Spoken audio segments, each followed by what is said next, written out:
Story 1. The Cabin That Moved. Sarah Mitchell had purchased the remote cabin site unseen, which her friends back in Seattle told her was insane. But Sarah was done with the crowded, noisy chaos of city life. She'd saved for 5 years researching Alaska's most isolated properties, looking for true solitude. The cabin she found was located 60 miles northwest of Fairbanks, accessible only by bush plane or snowmobile, surrounded by dense boreal forest with no neighbors for 30 miles in any direction. She'd worked as a wilderness guide in her 20s, knew how to handle isolation and harsh conditions. At 42, recently divorced and exhausted by the performance of modern life, Sarah wanted nothing more than to disappear into the Alaskan wilderness for a winter and rediscover herself. The cabin arrived via bush plane in early October of 2023, along with her supplies for a 6-month stay. The pilot, a grizzled man named Tom who'd been flying Alaska for 30 years, helped her unload and gave her a satellite phone with strict instructions to check in weekly. "You sure about this?" Tom asked, looking at the small cabin surrounded by endless forest. "Winter up here is no joke. Darkness for months, temps down to 50 below, and you're completely alone." "That's exactly what I want," Sarah replied. Tom shrugged and flew away, leaving Sarah in profound silence. The cabin was exactly as described.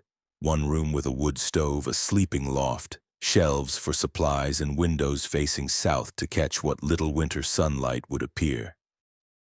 Solar panels on the roof would provide minimal electricity, enough for lights and the satellite phone.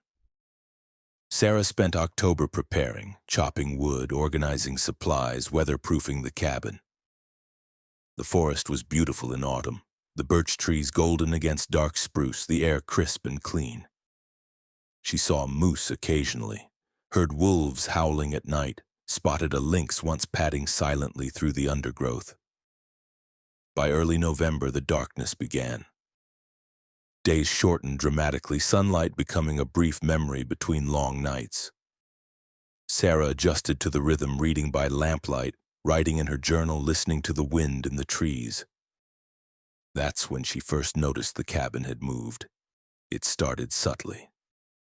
Sarah had placed a large spruce tree as a landmark, noting that it stood exactly 50 feet due north of her front door. She'd paced it off multiple times, used it as a reference point for her daily walks into the forest. One morning in mid-November, Sarah opened her door and realized the spruce was now closer, maybe 40 feet instead of 50. She told herself she'd miscounted, that perspective in the flat winter light could be deceiving. But the next day, the tree was closer still, 35 feet perhaps. And it wasn't just the tree, the entire forest seemed to have shifted position relative to the cabin. Trees she'd memorized as distant now loomed, closer. The small creek that had been a 10-minute walk was now audible from her door. Sarah checked her GPS coordinates. They matched exactly what they'd been when Tom dropped her off. The cabin hadn't moved, but everything around it had somehow gotten closer. She tried to rationalize it. Maybe the snow was affecting her depth perception. Maybe the darkness was playing tricks with her spatial awareness. Maybe isolation was making her paranoid. But the forest continued to close in.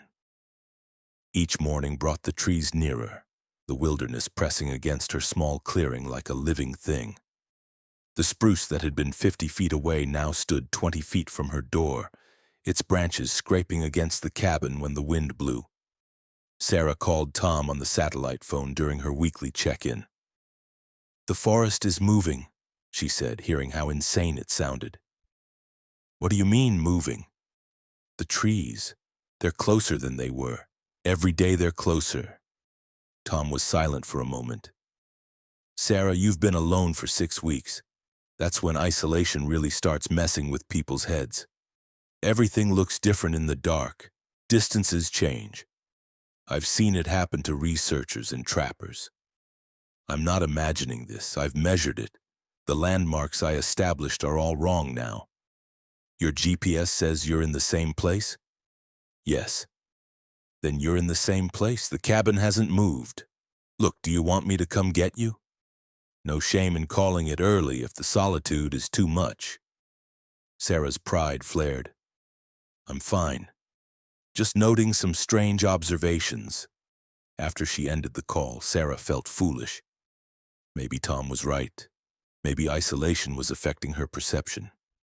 She decided to be more scientific about it, to prove to herself what was really happening. She drove stakes into the frozen ground at measured distances from the cabin, 10 feet, 20 feet, 50 feet, in all 4 cardinal directions. She marked each stake with reflective tape and noted their exact positions relative to specific trees. The next morning, all the stakes were gone, not pulled up or knocked over, simply vanished as if they'd never existed. Sarah searched frantically, following her own tracks in the snow back to where she'd placed each stake. But the tracks led to empty ground. No holes where stakes had been driven, no disturbed snow, just pristine white emptiness. That night, Sarah heard sounds she'd never noticed before. Not wolves or wind, but something else. A deep, rhythmic sound like breathing coming from the forest itself. She lay in her sleeping loft, listening to the cabin creak in the cold, listening to that slow respiration surrounding her. In the morning, the forest had closed in dramatically. Trees that had been 30 feet away now pressed against the cabin walls. The clearing had shrunk to almost nothing. Sarah could reach out her door and touch spruce bark. She tried to walk away from the cabin to force distance between herself and the closing wilderness. But after 20 paces in any direction, she found herself back at her door, approaching from a different angle. The forest had become a maze that always led back to the cabin. Sarah checked her GPS obsessively. The coordinates remained constant. According to satellites orbiting above, she hadn't moved. But reality disagreed. The darkness deepened as November became December. The sun barely cleared the horizon now, providing only a few hours of twilight before plunging back into night. And in that darkness, Sarah began to see things moving between the trees, shapes that weren't quite animal, weren't quite human, but something older and stranger. They circled her cabin in the long nights, these shadow forms pressing the forest closer with each circuit. Sarah could hear them now, not just the breathing, but whispers in a language she didn't recognize, rhythmic and ancient.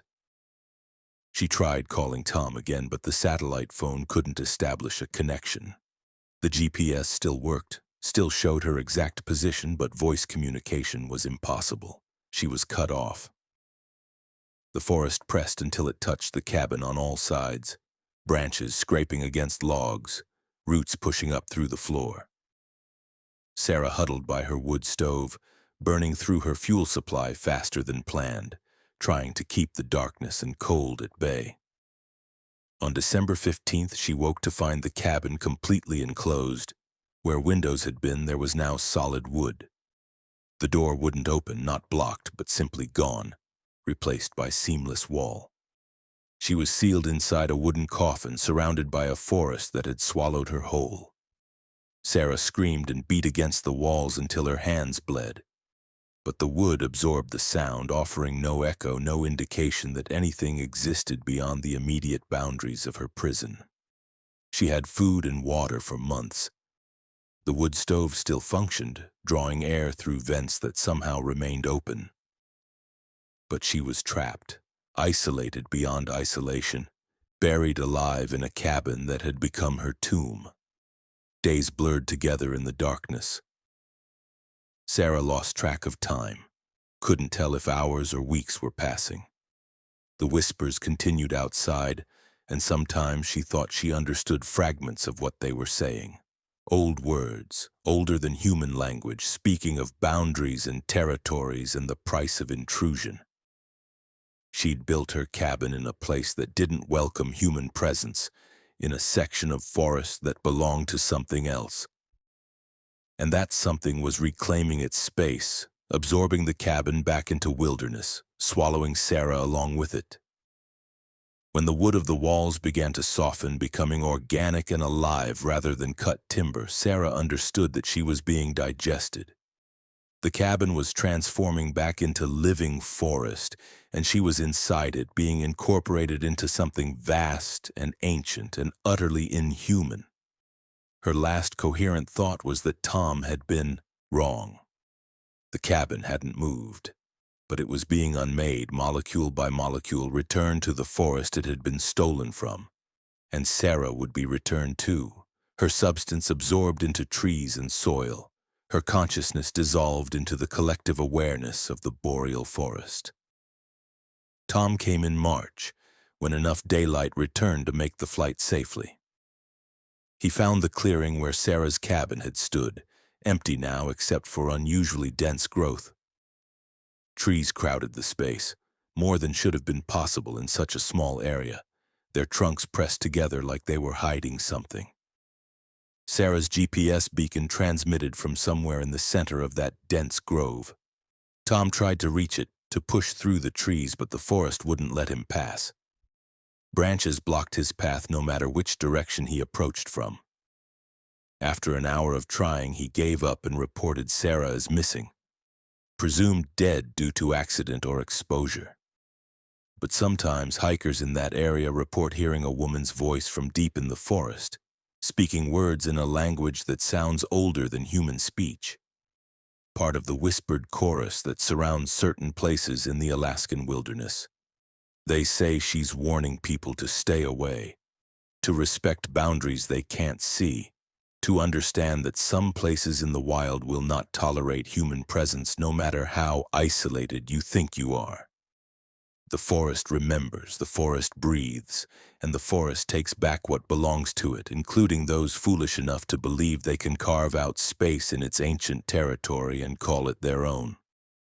Story 2. The Research Station in the Dark. Dr. Marcus Chen had been studying auroral phenomena for 15 years before he received the grant to spend a full polar night at the Barrow Arctic Research Station just north of the Arctic Circle. The facility was small, housing for 6 researchers, laboratory space, and observation equipment designed to capture data during the months-long darkness of winter.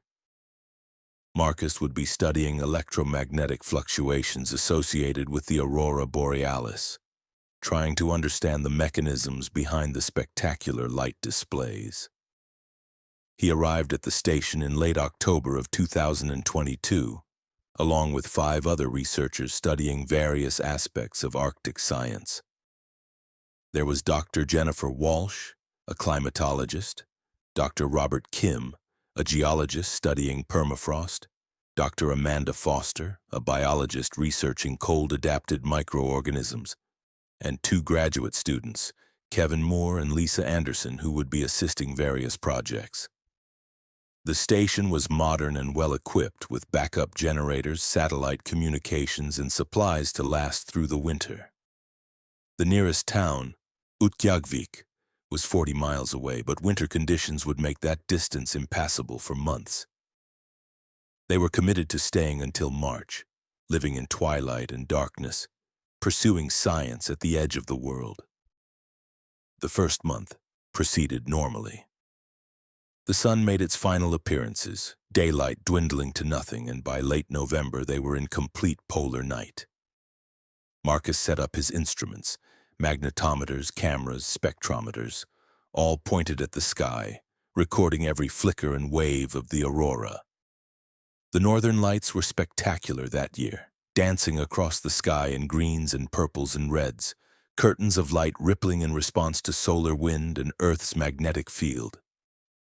Marcus watched them for hours, mesmerized by patterns that seemed almost intentional, almost intelligent in their movement. Jennifer was the first to notice the anomaly. She came to Marcus one evening in early December, her face pale. "Something's wrong with the aurora," she said. "What do you mean?" "The patterns. They're repeating. Not just similar. Exactly the same. I've been recording them and running pattern recognition software. The aurora has been displaying the exact same sequence every night for the past week. Marcus checked his own data. She was right. The electromagnetic readings showed identical patterns, perfect repetition, as if the aurora were a recording being played on loop rather than a natural phenomenon responding to variable solar activity. That's impossible, Marcus said. The solar wind isn't consistent enough to produce exact repetition. There should be variation every night.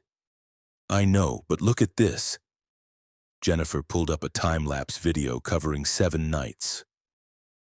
The aurora danced, swirled, formed specific shapes, and then started over, repeating the exact same motions, the exact same colors, the exact same timing. Marcus felt a chill that had nothing to do with the Arctic temperature. Natural phenomena didn't loop. They didn't repeat with mechanical precision. Something was very wrong.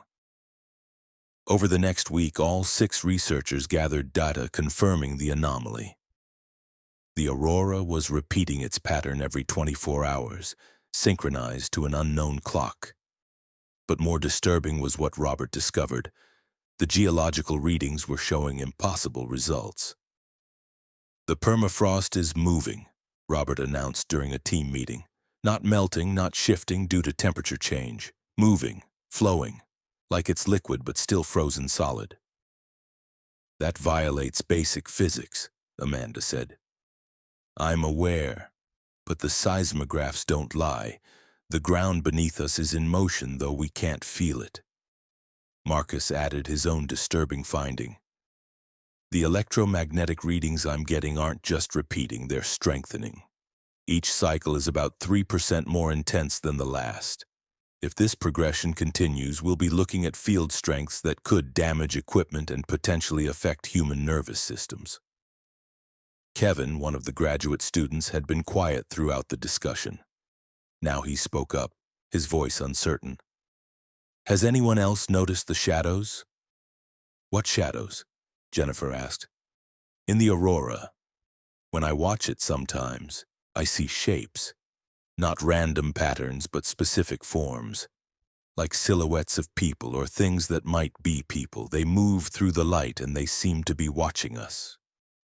The others dismissed this as imagination, the product of too many hours staring at the aurora. But Marcus had seen them too. Figures that appeared in the curtains of light, forms that seemed to have intention and awareness. Shapes that turned to face the research station as if aware of the humans sheltering below. The communications equipment began malfunctioning in mid-December. Satellite connection became intermittent, then failed completely. Radio produced only static. The internet links that had allowed them to send data and maintain contact with the outside world went dark. They were cut off, alone in the darkness with an aurora that shouldn't exist and readings that made no scientific sense. The station's system started failing next. Lights flickered, computers crashed and restarted showing corrupted data. The heating system developed faults that Robert couldn't explain. The machinery worked perfectly, but the heat it produced seemed to dissipate faster than thermodynamics allowed. It's like something's absorbing the energy, Robert said, examining the furnace for the 3rd time. The heat's being drawn away, but I can't find where it's going. Amanda made a more disturbing discovery in her laboratory. The microorganisms she'd been culturing, bacteria adapted to extreme cold, had changed. They'd organized themselves into patterns, geometric shapes, spirals, forms that seemed almost like writing. Bacteria don't do this, Amanda said, showing the cultures to the team. They don't form organized patterns without external influence. Something's affecting them at a cellular level. Marcus checked his instruments and found the electromagnetic field around the station had intensified dramatically. They were sitting in a bubble of abnormal physics, surrounded by forces that defied natural explanation. That night, the aurora came down. Instead of dancing across the sky, the lights descended, curtains of green and purple dropping from space to hang just above the research station. Marcus stood outside, against all safety protocols but unable to resist, and watched the aurora surround them, enclosing the station in walls of light. The others joined him, drawn by the spectacle, standing in the deadly cold to witness something impossible.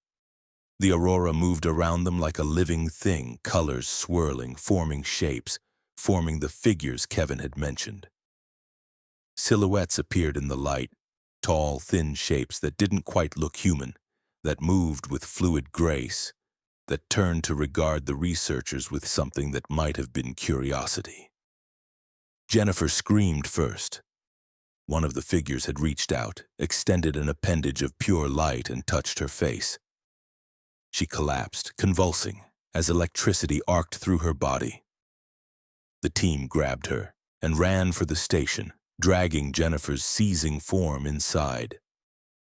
Behind them, the aurora pressed against the building, light seeping through windows and cracks, filling the interior with colored radiance. Jennifer's eyes had changed. When her convulsions stopped and she looked at the others, her irises glowed with auroral green, pulsing in rhythm with the lights outside. "They want to understand," Jennifer said in a voice that wasn't quite her own, harmonics and overtones that human vocal cords couldn't produce. "They've been trying to communicate, but you don't have the capacity to perceive their language. So they're adapting, learning, using what's available." "Who are they?" Marcus asked. "The ones who live in the electromagnetic field. The ones who've always been here, dancing in solar wind and magnetosphere. They noticed you. Noticed your instruments measuring them, your attempts to understand them. They're curious. They want to study you as you've been studying them." The aurora intensified, pressure building against the walls, light forcing its way through every gap. The other researchers felt it now. Electricity in the air, charge building on their skin, the sensation of being observed by vast alien intelligence. Robert's instruments exploded, showering sparks. Amanda's cultures burst from their containers, bacteria spreading across surfaces in those impossible geometric patterns.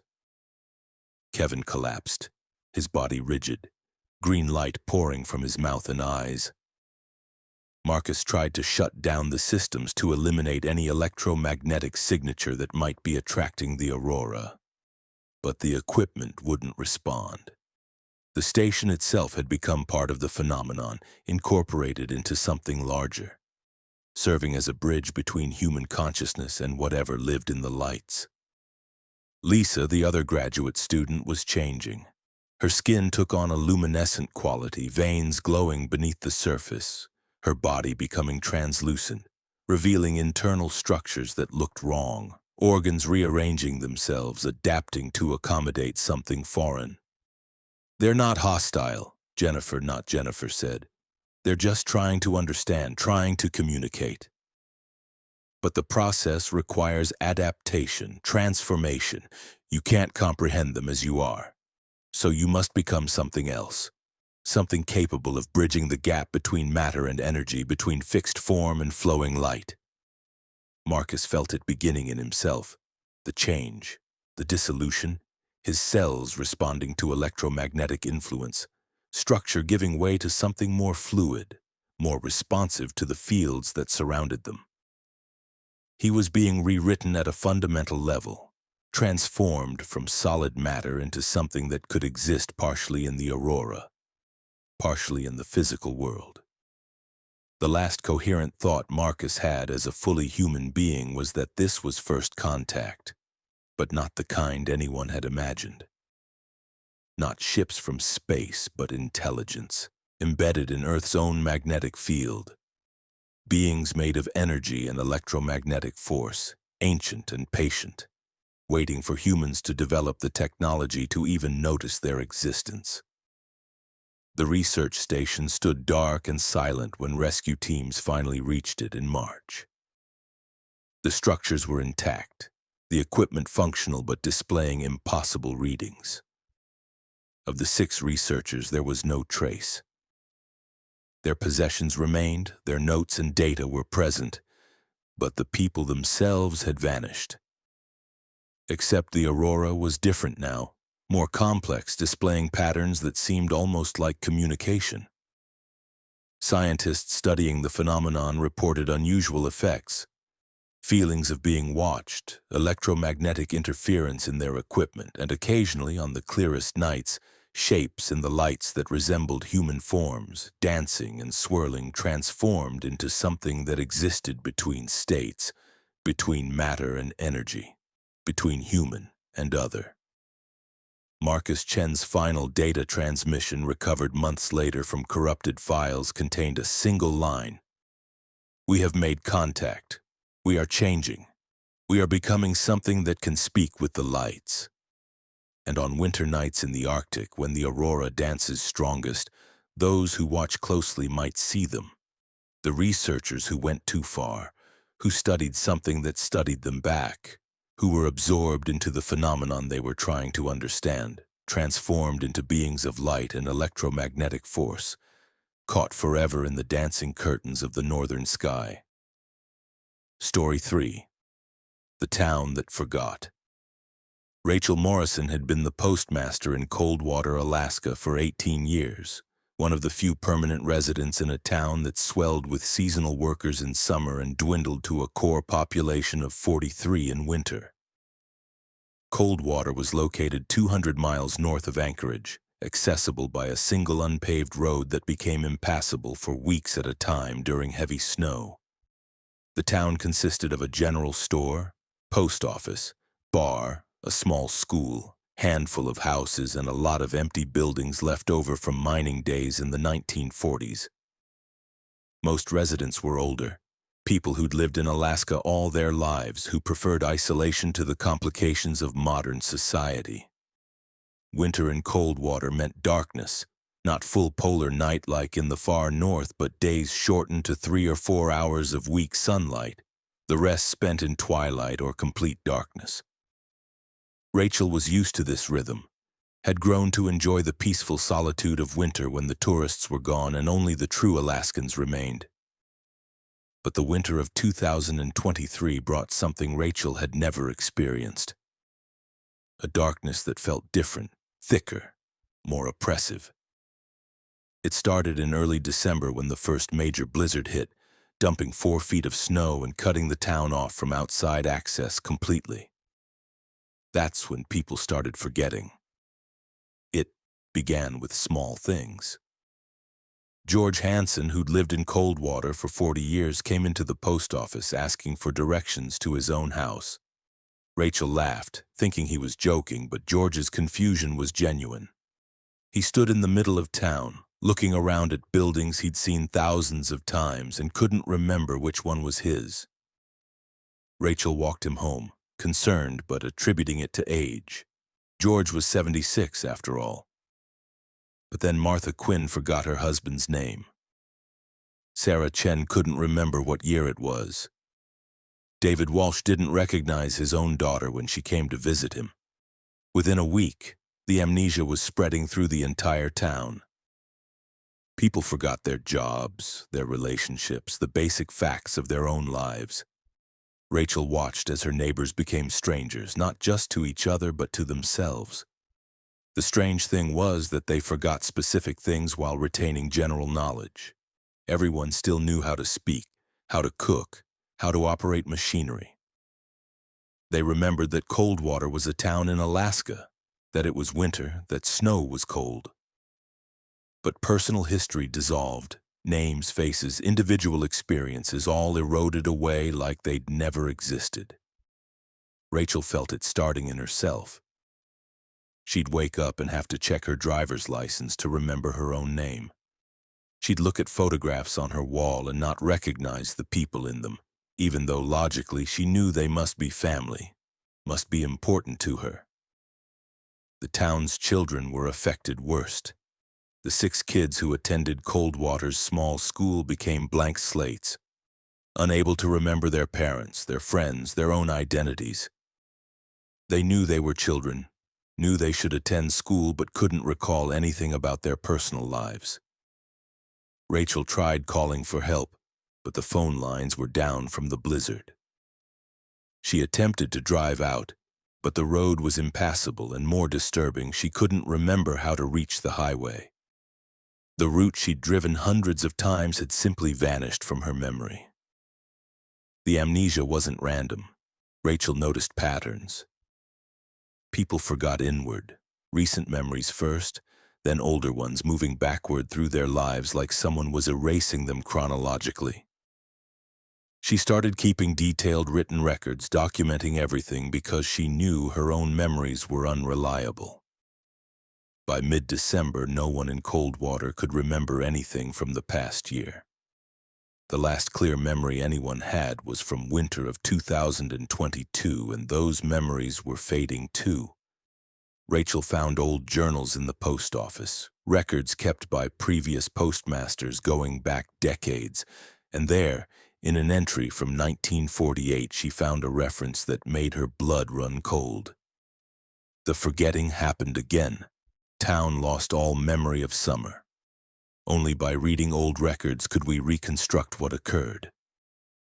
Must document this pattern.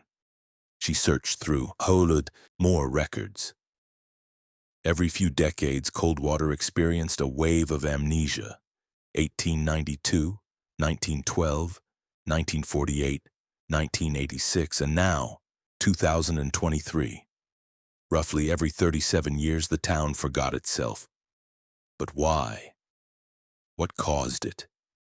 Rachel began interviewing the residents, or trying to, though conversations were difficult when no one could remember anything personal. What she discovered was that everyone had fragmentary impressions of something in the darkness, something watching them, something that moved through town during the longest nights. "I see it sometimes," George said. Though he couldn't remember his own name, he remembered this. Tall, thin, made of shadow. It walks through walls, through houses, and wherever it goes, things disappear. Not physically, but from memory. Others reported similar sightings. A figure that wasn't quite solid, that seemed to absorb light rather than reflect it, that moved through Coldwater like it was searching for something. Rachel started staying awake through the long nights, watching through her window, documenting everything she saw. And on December 19th, she saw it. The figure emerged from the darkness between buildings, impossibly tall, impossibly thin, its form flickering and indistinct. It moved through the center of town, and where it walked, Rachel felt something pulling at her mind, trying to extract memories, trying to hollow her out and leave her empty. She wrote frantically in her journal, fighting the urge to forget, documenting what she was witnessing. The figure approached houses and seemed to pass through walls, spending time inside. And Rachel knew it was feeding on the residents, consuming their memories, their histories, their identities. But why? What did it want with human memory? Rachel found more clues in the old records. The amnesia had started after the mining operations in the 40s, specifically after they dug deep into the permafrost, breaking through into something beneath. The miners had found a cavern, frozen for millennia, containing something ancient, and when they'd thawed it, accidentally exposed it to heat. Something had awakened. The reports were vague, written by people who'd already forgotten much of what had happened. But the pattern was clear. Every time the thing fed, it grew stronger, lasted longer, affected more people. The first occurrence in 1948 had lasted only a few days and affected a handful of people. By 1986, it had lasted weeks and consumed memories from nearly everyone. Now, in 2023, it had been active for almost a month, and no one in town could remember anything beyond 2 years ago. Rachel realized that if the pattern continued, eventually the thing would consume all memory, leaving the residents as blank husks, unable to function, unable to even remember how to survive. Coldwater would become a ghost town full of living amnesiacs, people who didn't know who they were or why they were there. She had to stop it. But how do you fight something that exists in darkness and feeds on memory? Rachel made a desperate decision. If the thing consumed memory, maybe she could trap it with memory, overwhelm it. give it too much to process. She gathered every written record in town, journals, letters, photo albums, official documents, and piled them in the center of the street. Then she added her own detailed accounts, everything she documented about the forgetting. That night when the figure appeared, Rachel set the pile on fire. The written memories burned, smoke rising into the dark sky, and the figure was drawn to it like a moth to flame. It approached the burning pile and seemed to absorb the smoke, drinking in the memories being released from the burning paper. Rachel watched as the figure convulsed, flickering, overwhelmed by the sudden influx of so many memories all at once. It had been feeding slowly, carefully, taking memories one at a time to sustain itself. But this was a flood, a deluge, too much to process. The figure began to collapse, folding in on itself, its form becoming less distinct, less solid. The darkness it was made from seemed to thin, and for a moment Rachel saw through it. Saw the cavern beneath the town, the ancient ice chamber where something had slept for thousands of years, woken by accident, forced to feed on human memory to survive in a world it no longer understood. With a soundless scream that Rachel felt in her bones rather than heard, the figure dissolved, breaking apart into wisps of shadow that faded into the night. The oppressive quality of the darkness lifted, and Rachel could breathe freely for the first time in weeks. But the memories didn't return. The residents of Coldwater remained amnesiacs, unable to recall their own lives, their identities fragmented beyond repair. Rachel herself had lost vast swaths of her own history, could no longer remember her childhood, her parents' faces, the specific experiences that had made her who she was.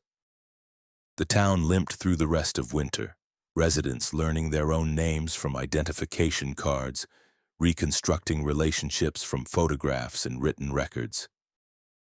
When spring came and the road became passable, most people left, moved to Anchorage or Fairbanks, uncomfortable living in a place they couldn't remember, surrounded by people who were strangers wearing familiar faces. Rachel stayed. She was the postmaster of Coldwater, even if she couldn't clearly remember the 18 years she'd served in that role. She kept the post office open for the handful of residents who remained, and she maintained detailed written records of everything, documenting daily life meticulously. And every winter, as the darkness lengthened and the temperature dropped, Rachel watched the spaces between buildings, watched the shadows, making sure the thing didn't return. She'd burned the memories to kill it, but she couldn't be certain it was truly destroyed. Ancient things, she'd learned, don't die easily. They sleep, they wait, they come back when the conditions are right, when people forget to watch, when records are lost and warnings are ignored. So Rachel documented everything, maintained the archives, made sure that future residents would know what had happened in Coldwater during the winter of 2023. Because memory mattered. History mattered. And forgetting could be fatal when living at the edge of the world where ancient things slept beneath the ice, waiting for the chance to feed on human consciousness, to consume the stories and identities that made people human. The town that forgot would remember its forgetting, even if the individual memories were lost. The warning would persist, written and preserved, ensuring that if the darkness came back, someone would be ready. Someone would know how to fight it. Someone would remember to burn the memories before it was too late. Story 4. The Ice Cave Voices. Daniel Reeves was a glaciologist who'd spent 7 years studying Alaska's ice formations, documenting the rapid changes occurring as global temperatures rose. In January of 2024, he received a grant to explore a newly discovered cave system in the Wrangell Mountains, formed by meltwater tunneling through ancient glacial ice. The caves were extraordinary. Blue ice walls, cathedral-sized chambers, formations that had existed frozen for millennia now revealed as the glacier slowly retreated. Daniel assembled a small team, his graduate student Emma Lawson, an experienced ice climber named Jack Torres, and a safety specialist named Michelle Park. They planned a 5-day expedition entering the caves to map their extent, take samples, and document the ice before rising temperatures caused further collapse. They established base camp at the cave entrance in late January when temperatures were stable and the ice was solid. The entrance was a gaping mouth in the glacier's face, blue-green ice framing darkness that descended into unknown depths. Daniel led the team inside, everyone roped together wearing cold weather gear and headlamps. The cave system was breathtaking. Tunnels wound through the ice, chambers sparkled with frozen formations, and the silence was absolute, a profound quiet that seemed to absorb sound. About a mile into the system, they found the first anomaly. A chamber larger than any they'd encountered, with ice formations that looked deliberately shaped, almost architectural. Columns of ice rose from floor to ceiling in perfect symmetry. Walls were carved with patterns that seemed too regular to be natural erosion. "This doesn't look geological," Emma said, running her gloved hand over the carvings. "These are symbols, deliberate markings." Daniel examined them more closely. She was right. The patterns repeated, forming what might be writing or pictographs, though in no language he recognized. The ice here was darker too, containing something, organic matter perhaps trapped when the glacier formed. Jack took samples while Michelle set up safety anchors, and Daniel documented everything with photographs and measurements. The chamber felt wrong somehow, though Daniel couldn't articulate why. The air was too still, the ice too uniform, the silence too complete. That's when they heard the voices. Faint at first, almost subliminal, like whispers just below the threshold of hearing. Daniel thought it was his imagination, but Emma heard them too, turning her head to locate the source. "Is someone else down here?" Michelle asked, immediately concerned about safety. "Impossible," Jack said. "We're the only ones with access. The cave was just discovered 2 weeks ago." But the voices continued, growing slowly louder, becoming clearer. They weren't speaking English or any language Daniel recognized. The sounds were strange, clicking, harmonics, tones that seemed to resonate in the ice itself rather than traveling through air. The team explored deeper into the chamber, following the voices to a section where the ice wall was particularly dark, filled with so much organic matter that it looked almost black. Daniel chipped away at the surface and found something that made his scientific mind rebel. Preserved inside the ice, perfectly frozen, were bodies. Not animal bodies, not quite human either. They were humanoid. Roughly the right proportions, but wrong in ways Daniel couldn't immediately articulate. The proportions were off. The bone structure visible through translucent skin was subtly different, the features too symmetrical and too alien. "What are these?" Emma whispered. "I don't know. Some ancient human variant? A species we haven't discovered before?" But Daniel knew that wasn't right. These weren't ancient humans, they were something else, something that had lived in this region long before humans arrived. Something that had been caught in glaciation and preserved for thousands of years. The voices were coming from them. Somehow, impossibly, the frozen bodies were producing sound. Michelle wanted to leave immediately. "This is dangerous. We don't know what we're dealing with. We should report this and let specialists handle it." But scientific curiosity overwhelmed caution. Daniel and his team spent hours documenting the frozen bodies, taking measurements, carefully extracting samples of the ice. There were dozens of them, maybe hundreds, preserved in various positions throughout the chamber, like they'd been frozen while going about daily activities. As they worked, the voices grew louder, more insistent. Daniel realized they were forming patterns, repetitions, like they were trying to communicate. The sounds resonated through the ice, through the cave system, through the team's bones. Emma began responding to the voices, unconsciously mimicking the clicking sounds. The harmonics. Daniel noticed her doing it and felt alarm. Emma, stop. Don't interact with it. With what? They're just sounds, acoustics in the ice. We don't know what they are. But Emma couldn't seem to stop. Her mouth moved, forming shapes that mimicked the sounds, her throat clicking and humming in ways human vocal cords shouldn't be able to produce. And the voices responded, growing excited, more rapid, like they were having a conversation. Jack started responding too, then Michelle. Only Daniel resisted, clenching his jaw shut, refusing to let the sounds escape his throat, though they pressed against his vocal cords, demanding release. The ice around the frozen bodies began to crack. Hairline fractures appeared, spreading like spiderwebs, compromising the structural integrity that had held for millennia. Daniel realized with horror that the voices were doing this, using sound to fracture ice, using the team as amplifiers to break themselves free. "We need to leave now," Daniel ordered, grabbing Emma's arm. "Everyone out. We're collapsing the cave behind us." But Emma pulled away. "They're waking up. They've been asleep so long, dreaming in the ice. We can help them. We can communicate." "They're not waking up. They're thawing. And we don't know what they'll do once they're free." The ice continued to crack. Chunks fell from the ceiling, crashing onto the floor. The chamber was becoming unstable, and the frozen bodies were breaking free, their ice prisons dissolving. Daniel forcibly dragged Emma away from the wall, shouting for Jack and Michelle to follow. Michelle obeyed, but Jack stood transfixed, staring at one of the bodies as it broke completely free from the ice and fell to the ground. It didn't shatter, it moved. The frozen body uncurled slowly, joints creaking, translucent skin flexing.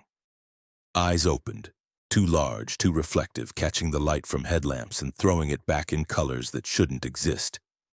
It looked at Jack and made a sound, that same clicking harmonic tone, and Jack responded, dropping to his knees, transfixed. Daniel saw Jack's skin begin to change, becoming translucent like the creature's, his bone structure shifting subtly, his body adapting to match the form of the beings in the ice. "Run!" Daniel screamed, pulling Emma and Michelle toward the tunnel exit. Behind them, more ice cracked, more bodies fell free, and the voices rose to a crescendo that shook the entire cave system. They ran through the tunnels, ice falling around them, the voices pursuing, those sounds that wormed into your brain and made you want to respond, want to join, want to become part of whatever these things were. Michelle fell, her ankle caught in a crack. Daniel tried to help her, but she pushed him away. "Go, I'm slowing you down, go. I'm not leaving you." I can hear them in my head now. I'm changing like Jack. "If you stay, you'll change too. Go." Daniel looked at Michelle and saw it was true. Her eyes were too reflective now, her skin taking on that translucent quality. Her body responding to the voices, adapting, transforming into something that could survive in ice, something that belonged with those ancient beings. He grabbed Emma and ran, leaving Michelle behind, hating himself but knowing survival was more important than heroics. They scrambled through the tunnels, the entire cave system collapsing behind them, ice falling in enormous slabs, burying the chamber, burying Jack and Michelle and the awakening creatures. Daniel and Emma emerged into sunlight, painful after hours in the cave's darkness, and collapsed in the snow. Behind them, the cave entrance imploded, sealing the system under millions of tons of ice. They made it back to base camp and radioed for extraction, reporting a cave collapse. 2 team members lost. The official investigation ruled it an accident. Unstable ice conditions, natural forces, tragic but not uncommon in glacial exploration. But Emma was changed. She couldn't stop making those sounds, clicking and humming, responding to voices only she could hear. Within a week, her physical transformation was obvious. Skin becoming translucent, bone structure shifting, eyes growing too large and too reflective. Daniel tried to get her medical help, but doctors couldn't explain what was happening. It wasn't disease or infection, but some kind of fundamental cellular change. like her body was reverting to or adopting a different form, something older than human, something that had survived in ice for thousands of years. Emma disappeared 3 weeks after the expedition. Daniel received a letter from her, written in her handwriting but containing words in that same unknown language, symbols that matched the carvings in the ice cave. The letter said she was going north into the Arctic, where the ice was thick and permanent, where she could complete her transformation and join others like her who waited in the frozen darkness. Daniel never returned to ice cave research. He changed fields, focused on laboratory work, avoided expeditions into glaciers and caves. But he documented everything that had happened, created a detailed report that he sealed and stored with instructions not to be opened until after his death. Because he understood now what they'd found in that cave. Not ancient humans, not lost species, but something that had existed before humans. Something that lived in ice, that became dormant in glaciation and woke when temperatures rose, when melting exposed their chambers, when curious humans ventured too deep and heard voices that shouldn't exist. They were the original inhabitants of the Arctic regions, beings adapted to extreme cold, who'd gone dormant during the last ice age and were now awakening as global temperatures rose and ice melted. And they could reproduce, not biologically but through transformation, converting humans who heard their voices, who responded to their calls, who allowed the sounds to change them at a cellular level. Emma was lost. Jack and Michelle were lost. And how many others had heard voices in ice caves, responded to strange sounds, begun transformations they couldn't understand or stop. Daniel spent the rest of his career warning others, publishing papers about unknown acoustic phenomena in ice formations, advising against solo or small-team glacier expeditions. Most people dismissed his concerns as paranoia, the result of trauma from losing 2 team members. But some listened. Some understood. Some had heard the voices too and recognized the danger. And in ice caves throughout Alaska, throughout the Arctic regions worldwide, the voices continued. Ancient beings waking from millennial sleep, calling out, searching for those who would hear, who would respond, who would transform and join them in the frozen darkness that was slowly receding but would never completely disappear. The ice remembered what lived within it, and as it melted, it released voices that shouldn't be heard, beings that shouldn't wake, and the potential for transformation that could spread like an infection, converting humanity one person at a time into something older, something adapted for ice and darkness, something that called from frozen chambers in a language that resonated in bones and changed you from the inside out. Story 5. The Hunting Party. Vincent Blackwater had been guiding hunting expeditions in Alaska for 25 years, taking wealthy clients into the wilderness to hunt moose, caribou, and bear. He knew the forests and tundra better than anyone, could navigate by stars and landmarks, could survive weeks in the backcountry with minimal supplies. In his quarter-century as a guide, Vincent had never lost a client, never had a serious accident, never encountered anything he couldn't handle. That record ended in November of 2023 when he took a group of 4 hunters into the Brooks Range for a late-season moose hunt. The clients were typical. Middle-aged men with money, adequate shooting skills, but limited wilderness experience. There was Marcus Daniels, a surgeon from Houston, Robert Chen, a real estate developer from San Diego, William Foster, a hedge fund manager from New York, and Tyler Morrison, a tech entrepreneur from Seattle. They chartered a bush plane into a remote valley 200 miles north of Fairbanks, setting up camp near a river where moose were known to congregate. The weather was cold but manageable, temperature hovering around 10 degrees, snow falling lightly, conditions perfect for tracking. The first day of hunting went normally. Vincent led the group through the valley, teaching them to move quietly, to watch for signs, to scan for animals. They saw several cows, but no bulls worth taking. Around noon, they found tracks, large prints in fresh snow, indicating a bull moose had passed through recently. Vincent examined the tracks carefully and felt his first stirring of unease. The prints were unusually large, bigger than any moose tracks he'd ever seen, and the stride length was wrong. Too long, suggesting the animal was moving at an impossible speed for something that size. "That's a monster," Marcus said excitedly. "Let's track it." Vincent wanted to refuse, wanted to take the group back to camp. But the clients had paid premium rates for a trophy bull, and his job was to provide that experience.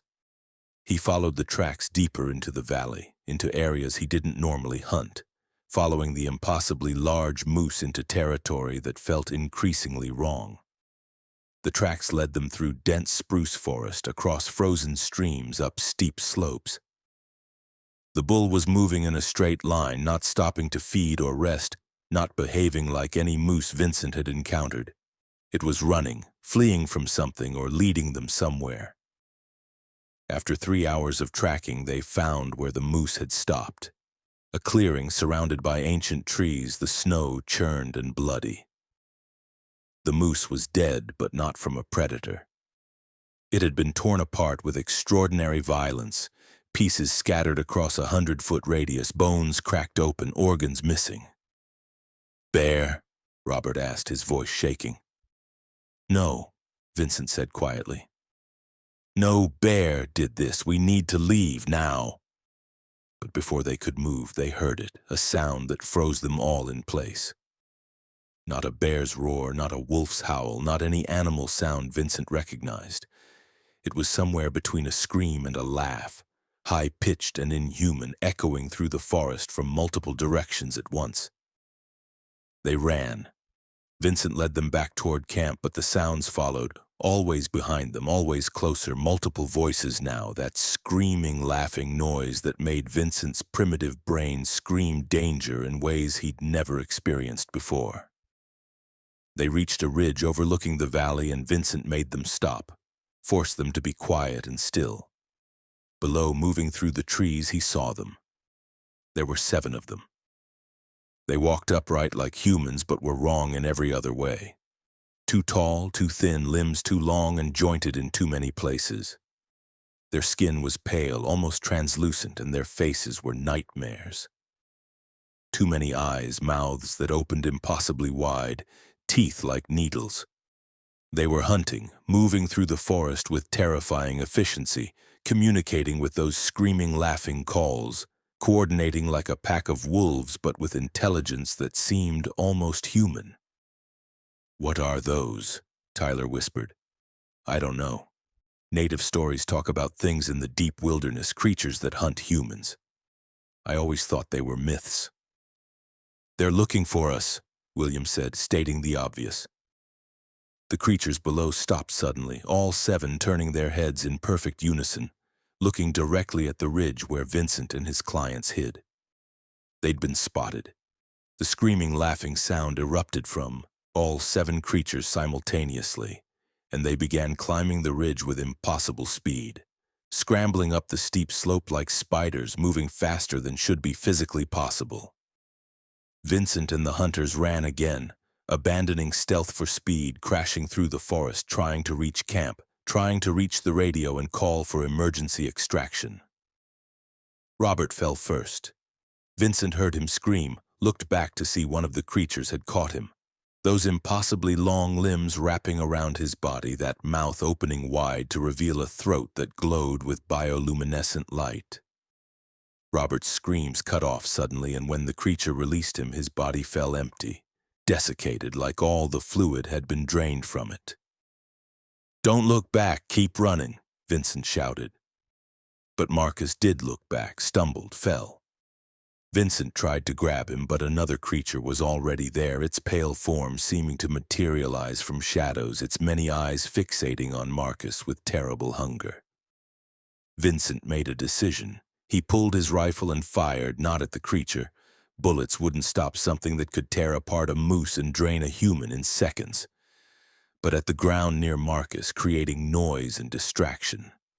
The creature flinched, released Marcus, and Vincent dragged his client forward, running while Marcus sobbed and scrambled over frozen ground.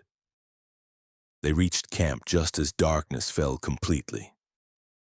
Vincent got everyone inside the largest tent, sealed it as best he could, and grabbed the satellite phone. But when he tried to call, he got only static. The creatures were doing something to interfere with communications, preventing the humans from calling for help. "We're going to die here," Tyler said, his voice flat with shock. "Not if we stay quiet and wait for dawn. Those things are nocturnal. They won't hunt in daylight." "How do you know that?" Vincent didn't know. He was guessing, hoping, trying to give his client something to hold on to. But he'd seen how the creatures reacted to his gunshot, how they'd pulled back at the sound. Maybe they could be deterred. Maybe they could be frightened. The screaming, laughing sounds surrounded the camp, circling, probing, testing the humans' defenses.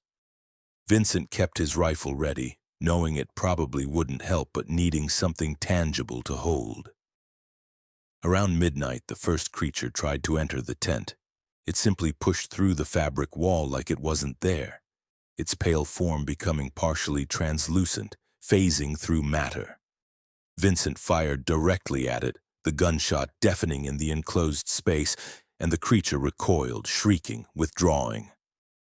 "They can walk through walls?" Marcus shouted. "Apparently, but they don't like loud noise. Make noise, shout, bang pots, anything." The four humans created as much noise as they could, screaming and banging metal, creating cacophony that seemed to hold the creatures at bay. But it was exhausting, and as the hours passed, their efforts weakened. William disappeared during a moment of quiet. One second he was there, the next he was gone, pulled through the tent wall so quickly that no one saw how it happened. They heard his screams outside, heard the wet sounds of feeding, and then silence. 3 humans remained. Vincent, Marcus, and Tyler huddled together, surrounded by creatures that seemed to be toying with them, letting the terror build, savoring the fear before the final attack. "Why are they doing this?" Tyler asked. "What do they want?" "Food," Vincent said simply. "We came into their territory. We're prey now." As dawn approached, the screaming, laughing sounds diminished. The creatures were withdrawing, retreating from the coming light. Vincent risked looking outside and saw them disappearing into the forest, their pale forms fading into the trees, returning to whatever deep places they inhabited during daylight. The 3 survivors waited until full daylight, then emerged from the tent. The camp was destroyed, equipment scattered and torn, supplies ruined. And in the center of the clearing lay 3 bodies, Robert, William, and the moose they'd been tracking, all drained, all desiccated, all emptied of everything that had made them living things. Vincent got the satellite phone working in daylight and called for emergency extraction. A helicopter arrived 3 hours later, taking the survivors and the bodies away from that valley, away from the hunting grounds of creatures that shouldn't exist. The official report cited bear attack. The body's condition was attributed to extreme cold and scavenging. No mention was made of creatures that walked through walls, that drained their prey, that hunted with intelligence and coordination beyond any known animal. Vincent never guided again.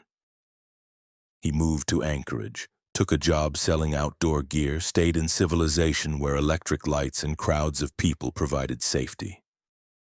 But he documented everything that had happened, wrote detailed accounts, drew sketches of the creatures he'd seen. And he warned other guides, quietly, unofficially, about certain areas in the Brooks Range that should be avoided. Valleys where moose turned up dead and drained. Forests where hunters disappeared without explanation. Places where native stories spoke of things that hunted humans, things that walked between worlds, things that fed on more than just flesh and blood. Most guides dismissed his warnings. Bears and wolves were dangerous enough without imagining monsters. But some listened. Some had heard the stories from elders, from indigenous peoples who'd lived in Alaska for thousands of years, who knew that the wilderness held more than just animals, who understood that some places belonged to older inhabitants, creatures that had been here before humans and would remain long after. Marcus Daniels and Tyler Morrison both suffered psychological breaks after returning home. Marcus became obsessed with the creatures, filling notebooks with drawings and theories, convinced they'd only let him live so he could tell others. Spread the terror, attract more prey. Tyler simply stopped speaking, communicating only through written notes, as if using his voice would somehow call the creatures back. Vincent lived with the knowledge that he'd failed as a guide, that he'd taken clients into danger he hadn't understood. But he also understood that the failure wasn't really his. It was hubris, the assumption that humans were the apex predators, that the wilderness could be conquered and controlled, that money and technology made you safe from things that had hunted in Alaskan forests since before humans learned to make fire. The Brooks Range remained beautiful and deadly, home to moose and caribou and bears, home also to things that had no scientific name, no official existence, no place in the rational worldview of modern civilization. They hunted in the deep wilderness, in places where humans rarely ventured, and they left no survivors except occasionally, deliberately, so that stories would persist, so that humans would know to stay away from certain valleys, certain forests, certain territories that belonged to older predators. Vincent's warning endured, passed quietly among guides who'd seen things they couldn't explain, who'd lost clients to attacks that bore no resemblance to known animals, who understood that Alaska's wilderness was deeper and darker than maps could show, populated by creatures that existed in the spaces between scientific classification and indigenous mythology. The hunting party that ventured into the Brooks Range in November of 2023 learned that lesson too late. They went looking for trophies and found themselves the hunted, prey to something that humans were never meant to encounter. Something that reminded them, briefly, terribly, that the food chain didn't always put humans at the top. Story 6. The Radio Calls from the Dead.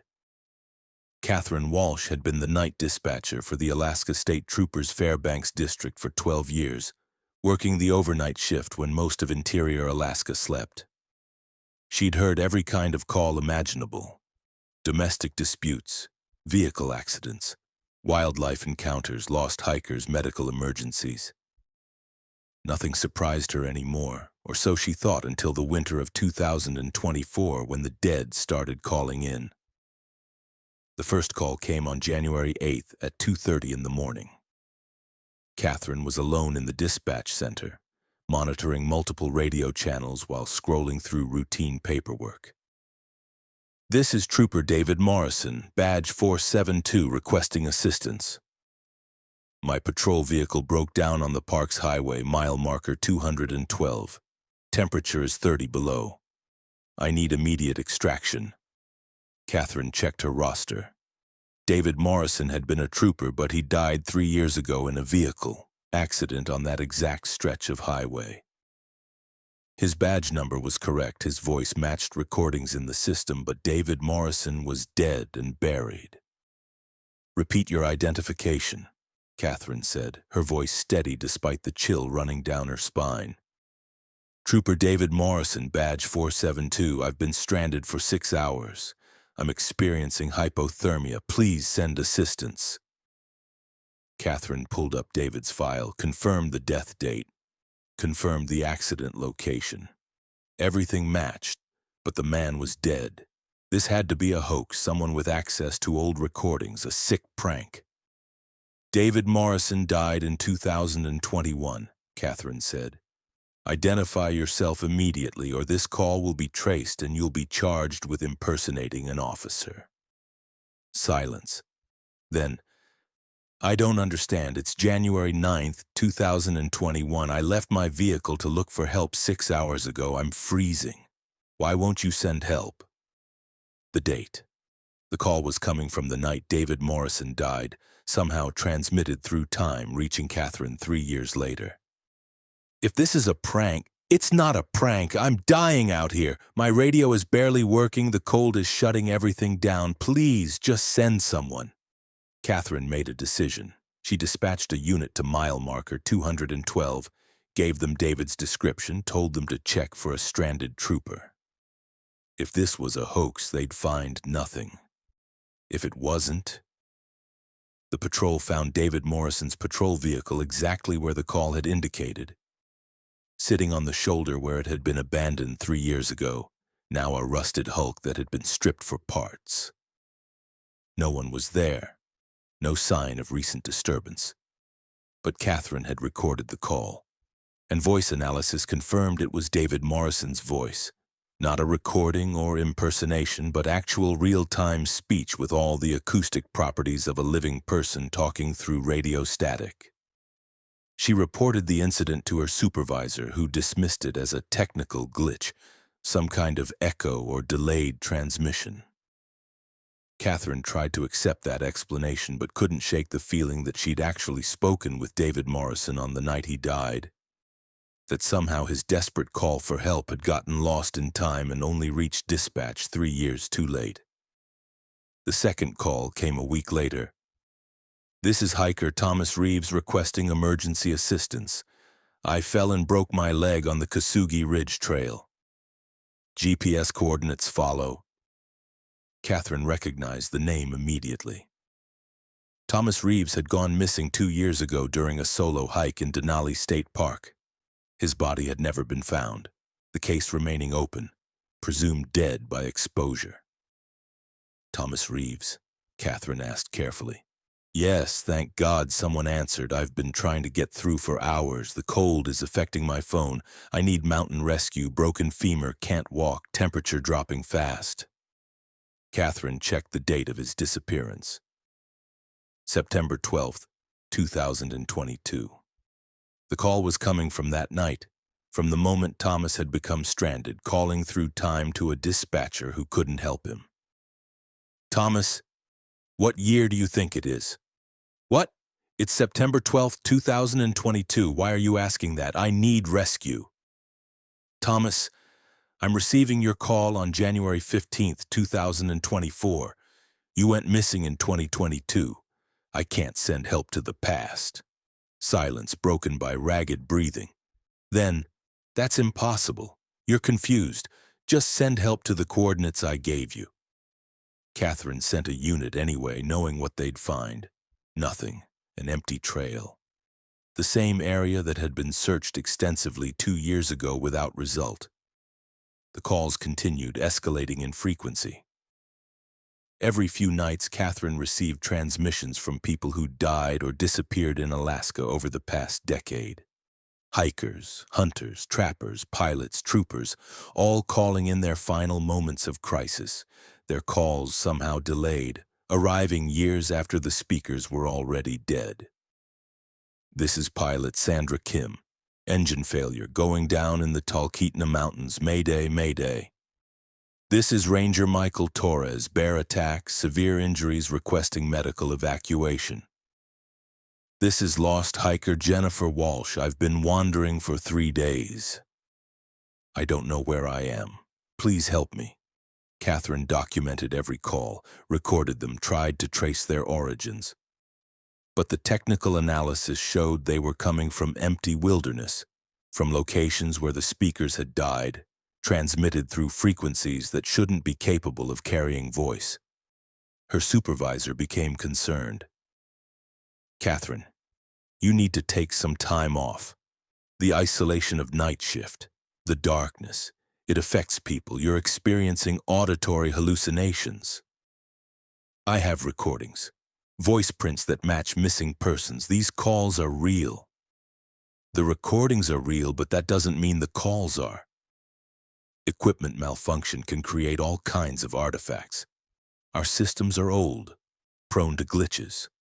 You're interpreting static and interference as voices because that's what your brain expects to hear." Catherine knew he was wrong. The calls were real, the voices genuine, the desperation authentic.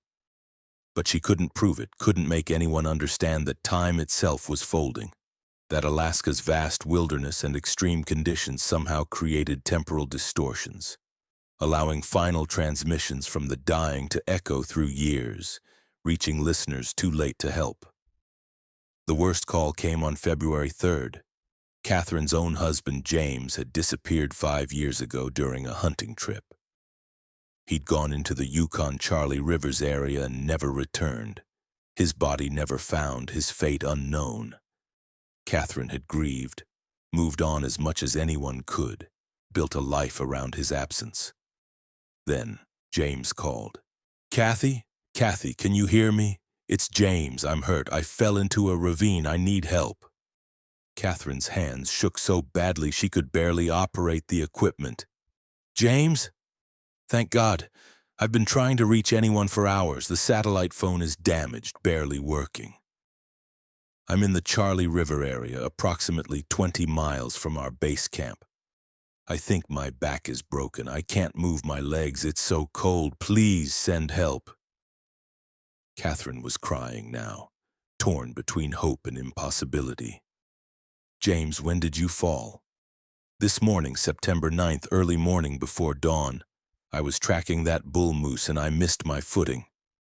Kathy, I can't feel my legs. I'm scared." September 9th, 2019. The day James had disappeared. Catherine had been working day shift then, had been the one to receive the initial missing person report when James failed to return. "James, I'm receiving your call on February 3rd, 2024. You've been missing for 5 years. They searched for weeks but never found you." "That doesn't make sense. It's still September 9th. I fell this morning. How can it be 5 years later for you?" "I don't know. But James, where exactly are you? Give me the best coordinates you can."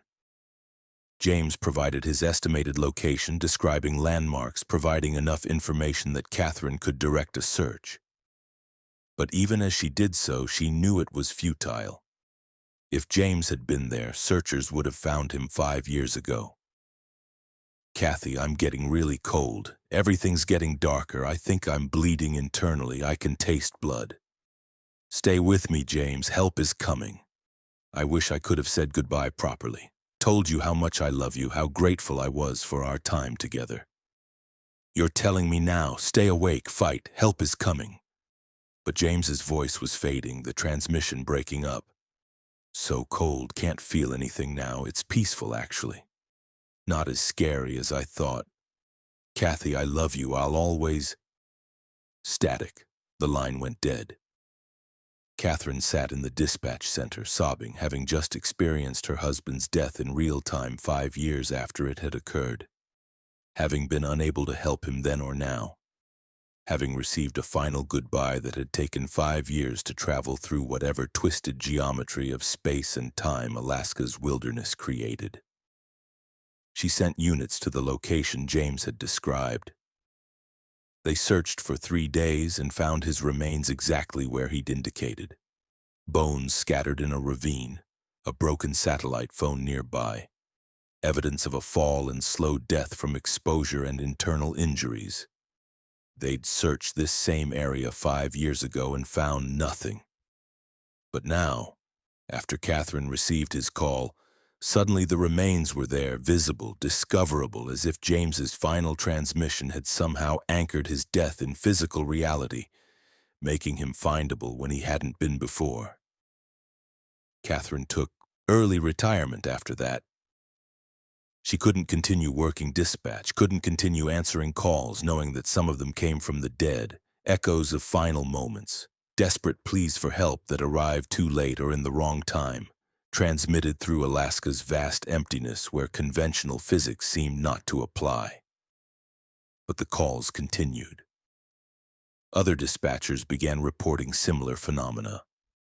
Transmissions from missing persons, voices from the dead, calls that came through years after the speakers had died, all originating from Alaska's wilderness, all carrying the same desperation, the same plea for help that could no longer be provided. The state refused to acknowledge the phenomenon officially. Equipment malfunction, they said. Stress-induced hallucination. Atmospheric interference. Anything but the obvious truth that Alaska's extreme conditions, its vast emptiness, its isolation from normal human civilization, somehow allowed time to fold, allowed the past to bleed into the present, allowed final transmissions from dying people to echo through years before reaching human ears. Catherine documented everything, created a database of delayed transmissions, matched voices to missing persons cases.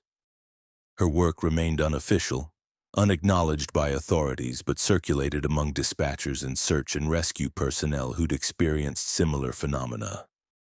Because everyone who worked in Alaska's emergency services long enough eventually got one of those calls.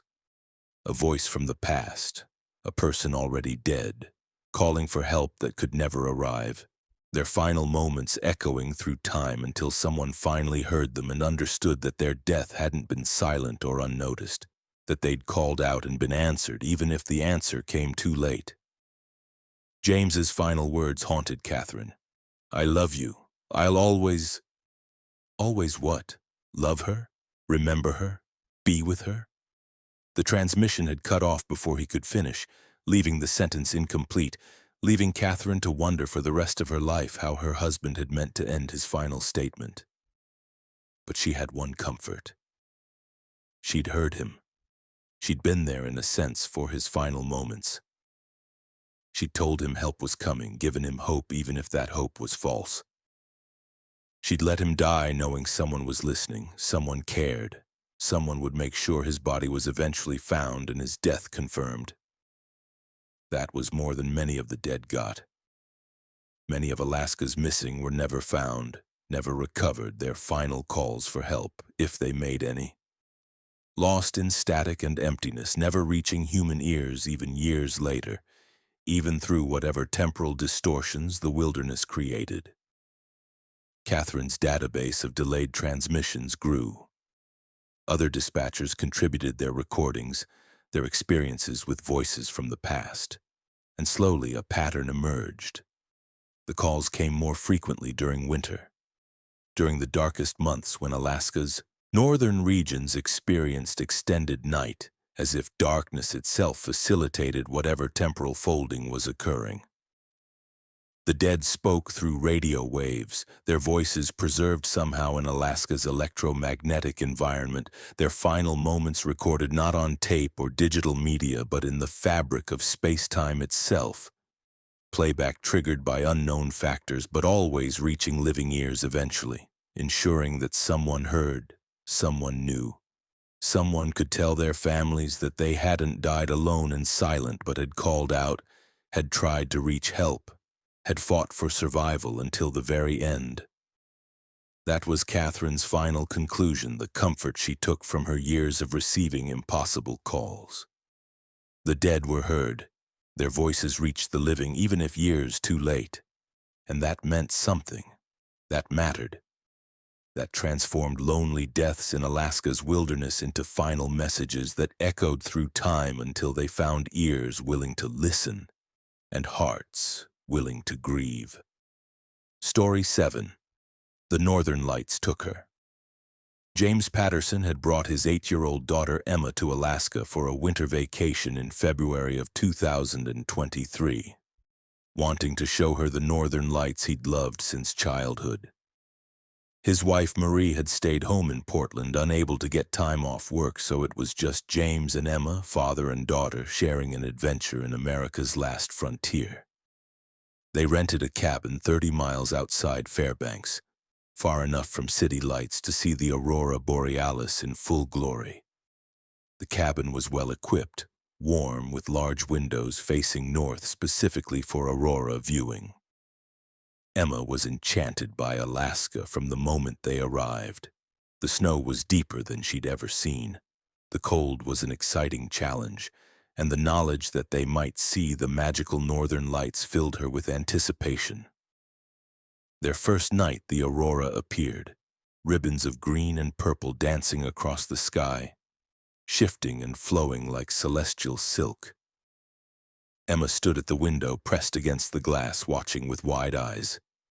"It's so beautiful," she whispered. "Why does it move like that?" James explained about solar wind and magnetospheres, about charged particles hitting Earth's atmosphere, about the science behind the spectacle. But Emma was more interested in the stories, the legends about the lights. Some indigenous peoples believed the aurora was spirits dancing, James said. Others thought it was ancestors watching over them. Some saw it as omens or messages from the gods. "Are they really spirits?" Emma asked. "No, honey. They're just lights. Natural phenomena. Beautiful but not magical." Emma looked skeptical. "They look magical. They look like they're alive." That first night ended without incident. They watched the aurora for hours, took photographs, then went to bed content and excited for more displays in the coming nights.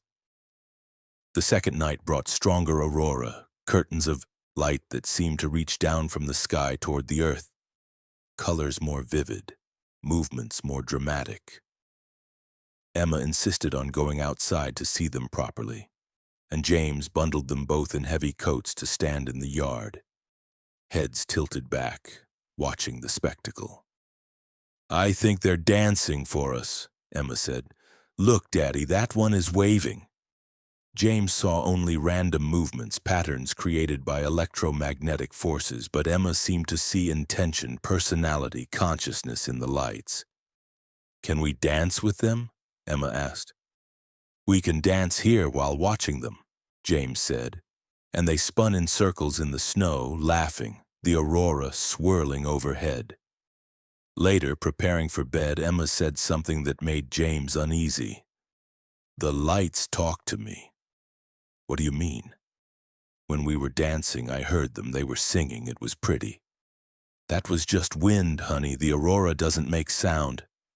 "Yes, they do. You just can't hear it, but I can. They like me. They want me to come dance with them up in the sky." James dismissed it as a child's imagination, the natural tendency to anthropomorphize natural phenomena. But he made a mental note to keep Emma indoors during future aurora displays. The third night, the aurora was the strongest yet. The entire sky pulsed with color, bands of light stretching from horizon to horizon, moving with fluid grace. James woke Emma to see it. An opportunity like this was rare, and he wanted her to experience Alaska's natural wonders fully. They stood at the window together, Emma pressed against the glass again, her breath fogging the surface. James was taking photographs when he realized Emma was whispering. "What are you saying?" he asked. "Singing with them. They taught me their song." Emma was making sounds James had never heard before, not words exactly, but tones and harmonics, rhythmic patterns that seemed to match the aurora's movements. "Emma, stop that. Come away from the window." "They're so happy I can hear them. They said most people are deaf to their music, but I'm special. They want to show me their world." James pulled Emma away from the window, suddenly frightened though he couldn't articulate why. "Bedtime.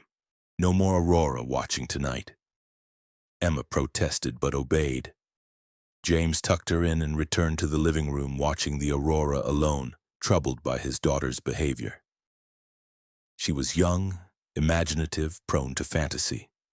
This was probably normal. But something felt wrong. He researched aurora-related phenomena on his laptop, finding scattered reports of people experiencing auditory hallucinations during intense displays, claims of sounds or music that accompanied the lights.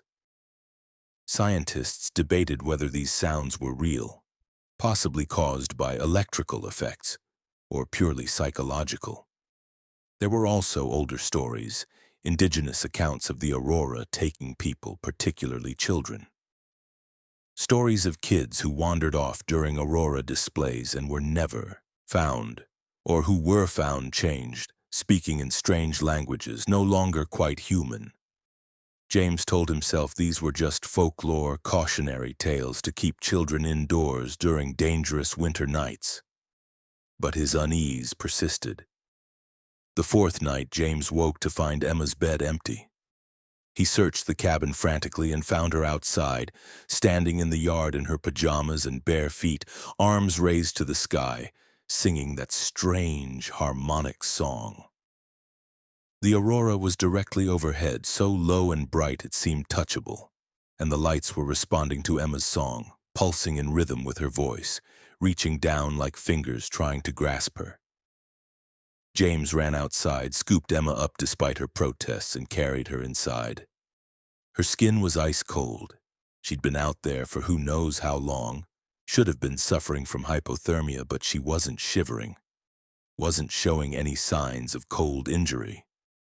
"They want me to come with them," Emma said calmly. "They showed me where they live, Daddy. It's beautiful. Everything is light and music. They said I could stay there forever, dancing and singing." "Emma, the aurora isn't alive. It can't want anything.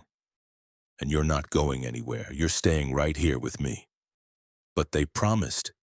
They said if I come to them, I'll be special. I'll be made of light instead of heavy meat. I'll fly and dance and never be cold or hungry again." James was terrified now. This was beyond imagination, beyond a child's fantasy. Emma was describing something specific, something she believed absolutely. And the way she spoke, the phrasing, the concepts, didn't sound like an 8-year-old's vocabulary. He locked all the doors and windows, made sure Emma couldn't get outside, but that night he heard her singing in her sleep. Those same harmonic tones, and the aurora outside pulsed in response, pressing against the windows like it was trying to get in. Morning brought relief. The aurora only appeared at night, and in daylight Emma seemed normal again, playing with her toys, talking about ordinary things, showing no interest in lights or music or dancing with spirits.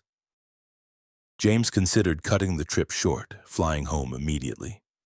But Emma begged to stay, said she loved Alaska, wanted to see more aurora. And James told himself he was overreacting, letting folklore and fear override rational thought. The fifth night changed everything.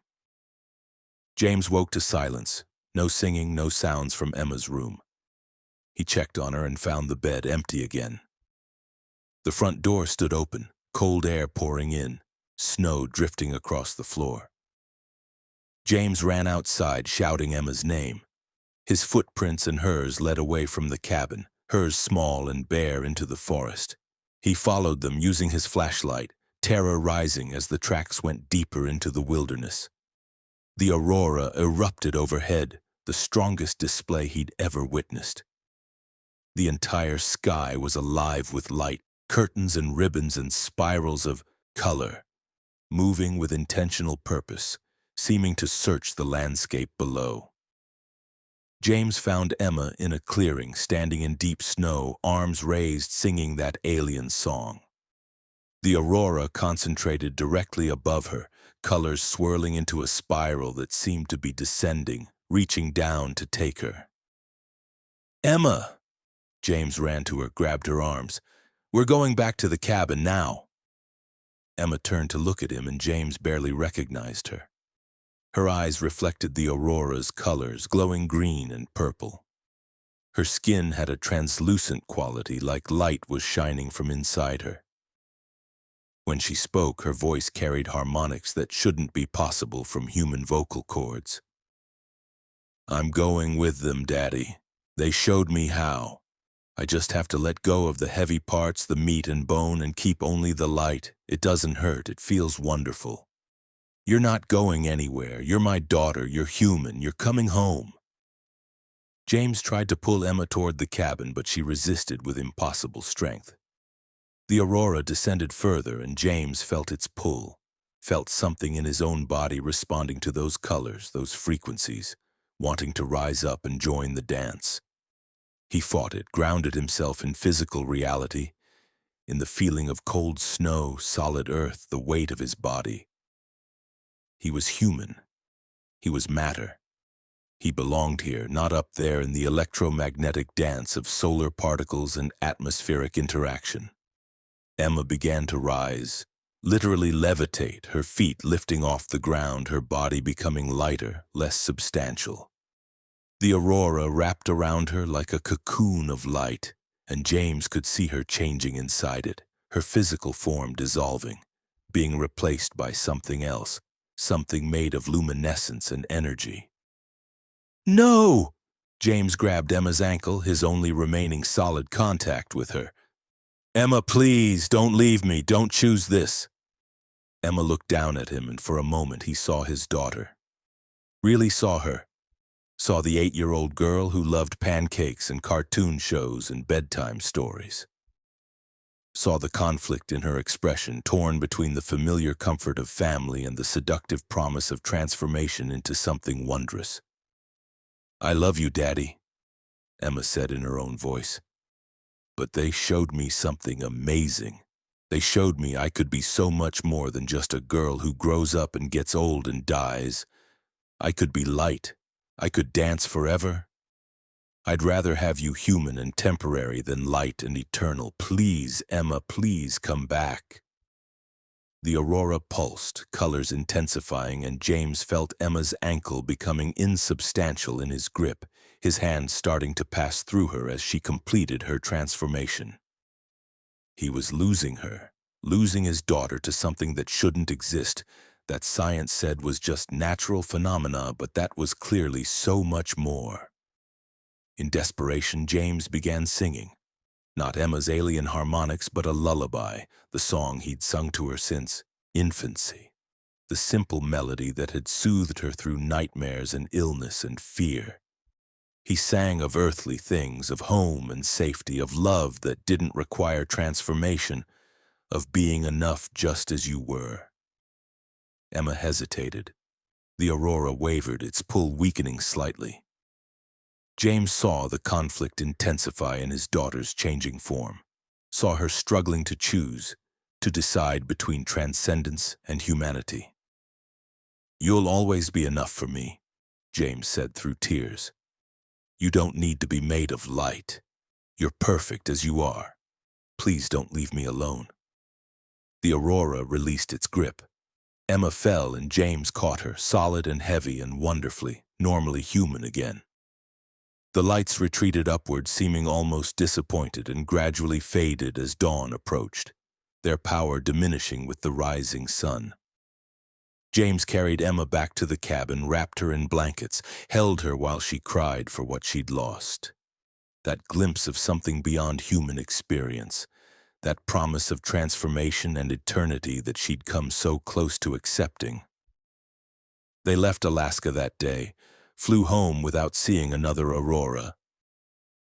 Emma recovered slowly, the glow fading from her eyes, the harmonics disappearing from her voice. But she was changed, carrying the memory of those lights, of what they'd offered, of the choice she'd almost made.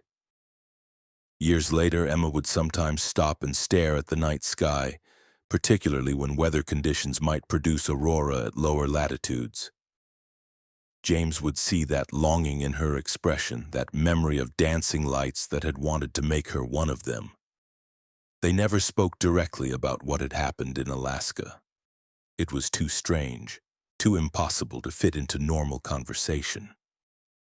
But James watched his daughter carefully, making sure she stayed grounded in human reality, making sure the aurora's pull didn't reach her again.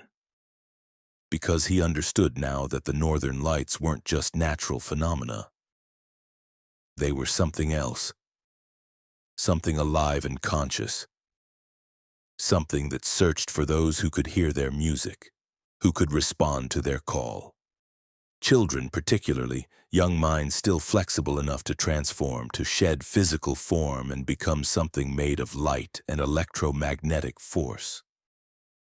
The aurora took people sometimes, the indigenous stories had warned. Took them up into the sky to dance forever, neither dead nor alive, but transformed into something between states. And they particularly wanted children, wanted young consciousness to incorporate into their eternal dance, wanted humans who could hear their music and sing along. Emma had heard that music. She'd been chosen. And only James's desperate love had kept her from accepting the aurora's offer, from becoming one more dancing light in the northern sky, beautiful and eternal and no longer human. The scar of that near loss stayed with both of them. James never stopped being grateful that Emma had chosen to stay, had chosen humanity over transcendence. And Emma never stopped wondering what she'd missed, what wonders she might have experienced if she'd let go and allowed herself to become light. But she remained human, grew up, lived a normal life, and if sometimes she heard faint harmonics that no one else could hear, if sometimes she felt the pull of something beyond physical existence, she resisted, because her father had taught her that being human, being loved, being connected to family and earth and flesh was worth more than any promise of eternal dancing in lights that weren't really lights but something older, stranger, and hungry for transformation. Story 8. The Glacier That Ate Time. Dr. Evelyn Brooks was a climatologist specializing in glacial retreat, documenting how climate change was affecting Alaska's ice fields. In March of 2024, she received funding to study the Matanuska Glacier, one of Alaska's most accessible ice formations located about 100 miles northeast of Anchorage. The project was straightforward: establish monitoring stations on the glacier's surface, take ice core samples, measure retreat rates. Evelyn had done similar work on dozens of glaciers worldwide. This should have been routine. She hired 2 assistants, graduate student Nathan Torres and field technician Sarah Henderson, and they established base camp at the glacier's terminus in early March. The weather was relatively mild for Alaska in late winter, temperatures hovering around 20 degrees, skies mostly clear. The Matanuska Glacier was stunning. A massive river of ice flowing from the Chugach Mountains, its surface crevassed and broken, its face towering hundreds of feet high. Evelyn had studied photographs and satellite images, but seeing it in person was humbling, a reminder of the immense geological forces that had shaped Alaska's landscape. They began work immediately, hiking onto the glacier's surface with equipment, placing monitoring sensors, marking positions with GPS. Everything proceeded normally for the first week. They collected data, took samples, documented the glacier's current state. Then Nathan noticed the anomaly. "Dr. Brooks, these GPS readings don't make sense." Evelyn examined his data. Nathan had placed markers at specific locations 2 days ago, recording their exact coordinates. But when he returned to check them today, the GPS showed they were in different positions, not shifted by glacial flow, which would take weeks or months, but simply in different locations entirely. "You probably recorded the wrong coordinates initially," Evelyn said.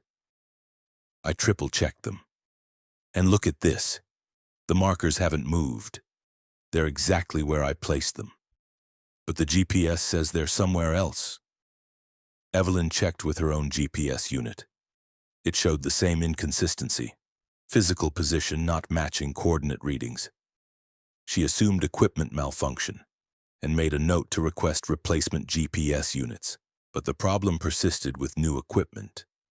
Physical locations and GPS coordinates didn't match. More troubling, the mismatch wasn't consistent. Sometimes coordinates would be accurate, sometimes wildly off, the discrepancy changing from moment to moment. Sarah made the next disturbing discovery. The ice cores are showing impossible age data. Evelyn examined the core samples they'd extracted. Ice cores were like tree rings, showing annual layers that could be dated precisely. But Sarah's analysis showed layers that didn't match any known timeline. Some sections appeared to be from thousands of years ago, others from the future, all mixed together in a single core that should show linear progression. "Your equipment must be miscalibrated," Evelyn said, though she wasn't confident about that assessment. "I've run the tests 5 times. The isotope ratios are correct, the analysis method is sound. But the results are impossible. Look at this section.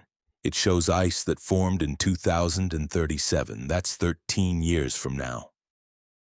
Evelyn examined the data herself and couldn't find any flaws in Sarah's methodology.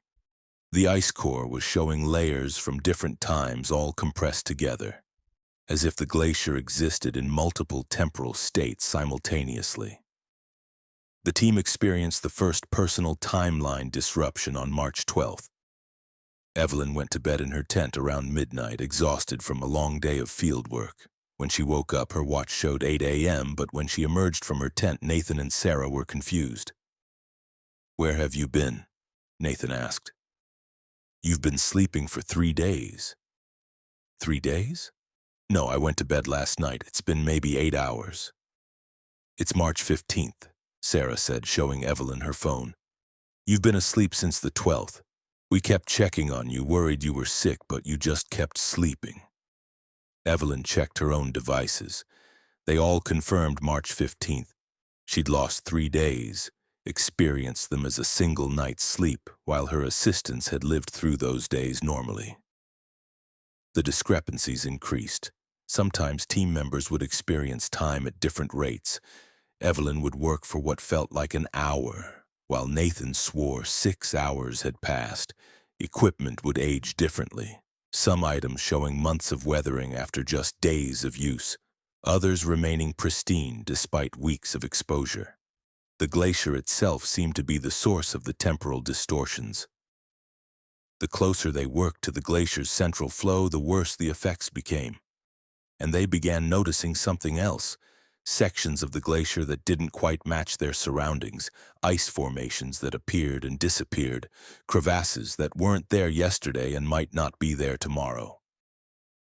"I think the glacier exists in multiple time frames simultaneously," Evelyn said during a team meeting.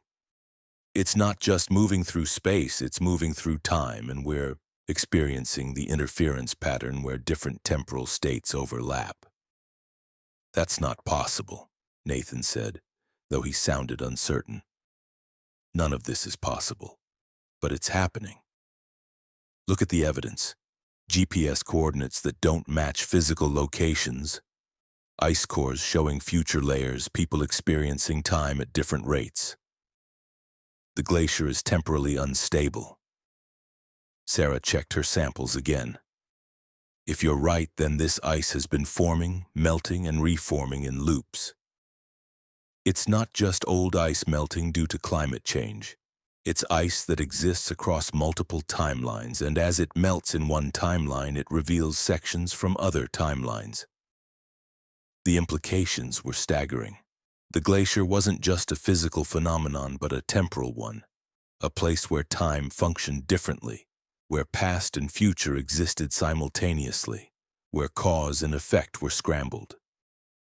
They decided to explore deeper into the glacier's temporal distortions, to document the phenomenon thoroughly, even if they couldn't explain it. Against her better judgment, Evelyn agreed to enter an ice cave system that Nathan had discovered, a tunnel network carved by meltwater, leading deep into the glacier's interior. The caves were beautiful and terrifying. Blue ice walls, cathedral-sized chambers, formations that sparkled in their headlamp beams. But the temporal effects were intense. The team experienced time slippage with every step. Minutes would stretch to hours, hours would compress to seconds, and physical distance stopped correlating with walking time. They reached a central chamber where the ice was almost black, packed with so much compressed age that it absorbed light. And in that black ice, they saw things. Frozen moments, images preserved like photographs, scenes from different times, all visible simultaneously. Evelyn saw the glacier forming thousands of years ago, ice accumulating during a colder climate. She saw indigenous peoples hunting on the glacier's edge in centuries past. She saw her own team working on the surface yesterday or tomorrow or in some other timeline. She saw the glacier completely melted, the valley empty of ice, a future that might or might not come to pass. "It's not just moving through time," Evelyn whispered. "It's recording time. Every moment that's ever occurred near it is preserved in the ice, accessible if you know how to look." Nathan reached out to touch the black ice. and his hand passed into it like it was water. He jerked back, frightened, but when he looked at his hand, it had aged. Skin wrinkled, joints arthritic, decades of wear compressed into seconds. "Don't touch it!" Evelyn shouted, too late.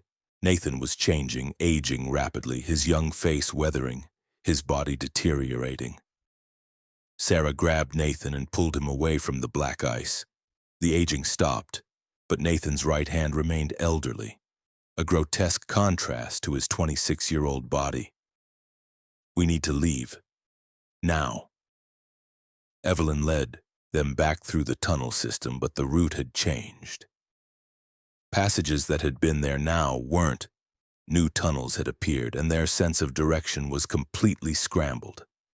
They wandered for what felt like hours, but might have been days or minutes, time losing all meaning in the glacier's distorted interior. Eventually they found an exit, not the entrance they'd used, but a different opening. And when they emerged, they were shocked to find themselves on the opposite side of the glacier, miles from base camp. More shocking was the date. Their phones and GPS units showed April 2nd, 2024. They'd been in the caves for 3 weeks, though it had felt like less than a day. When they finally made it back to base camp, they found it abandoned and weathered, equipment rusted, tents collapsed. Their camp looked like it had been deserted for months. "How is this possible?" Sarah asked. "We've only been gone 3 weeks. "For us," Evelyn said, "but time doesn't flow consistently here. Our camp has aged 6 months while we were gone 3 weeks. We're experiencing temporal fracture." They salvaged what equipment they could and hiked down from the glacier, desperate to reach normal space where time functioned properly. The descent took 2 days subjectively, but when they reached the highway and flagged down a passing vehicle, they discovered it was now May 15th, 2024, 2 months after they'd expected to emerge from the glacier. The driver who picked them up was shocked by their appearance. "Where have you been? There was a search for you. You were reported missing in March. It's been 2 months." Evelyn tried to explain, but the words sounded insane. They'd been studying the glacier, entered ice caves, experienced temporal distortion, lost track of time both subjectively and objectively. The driver clearly thought they'd suffered some kind of traumatic episode or exposure-induced psychosis. The official investigation concluded that the team had become disoriented in the glacier's cave system, suffered hypothermia and oxygen deprivation, and lost track of time while wandering lost. The temporal distortion claims were attributed to psychological trauma and hallucination. But Evelyn's data told a different story. The GPS logs showed impossible position jumps. The ice cores contained layers from multiple time frames, and photographs documented sections of glacier that appeared and disappeared. The evidence was there if anyone bothered to look objectively. Nathan's hand remained aged, a permanent reminder of touching ice from the wrong timeline. Doctors had no explanation for the localized aging, called it an unprecedented medical anomaly, suggested it might be a form of progeria triggered by extreme cold exposure. Evelyn wrote papers about temporal anomalies in glacial systems, suggesting that certain geological formations could create localized time distortions. The papers were rejected by every journal, dismissed as pseudoscience or poorly disguised fiction.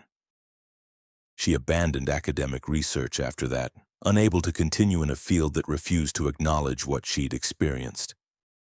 But she documented everything, created a detailed archive of the Matanuska Glacier's temporal properties, hoping someday science would advance enough to take her findings seriously. Because the glacier was still there, still eating time, still trapping moments in ice that existed across multiple temporal states.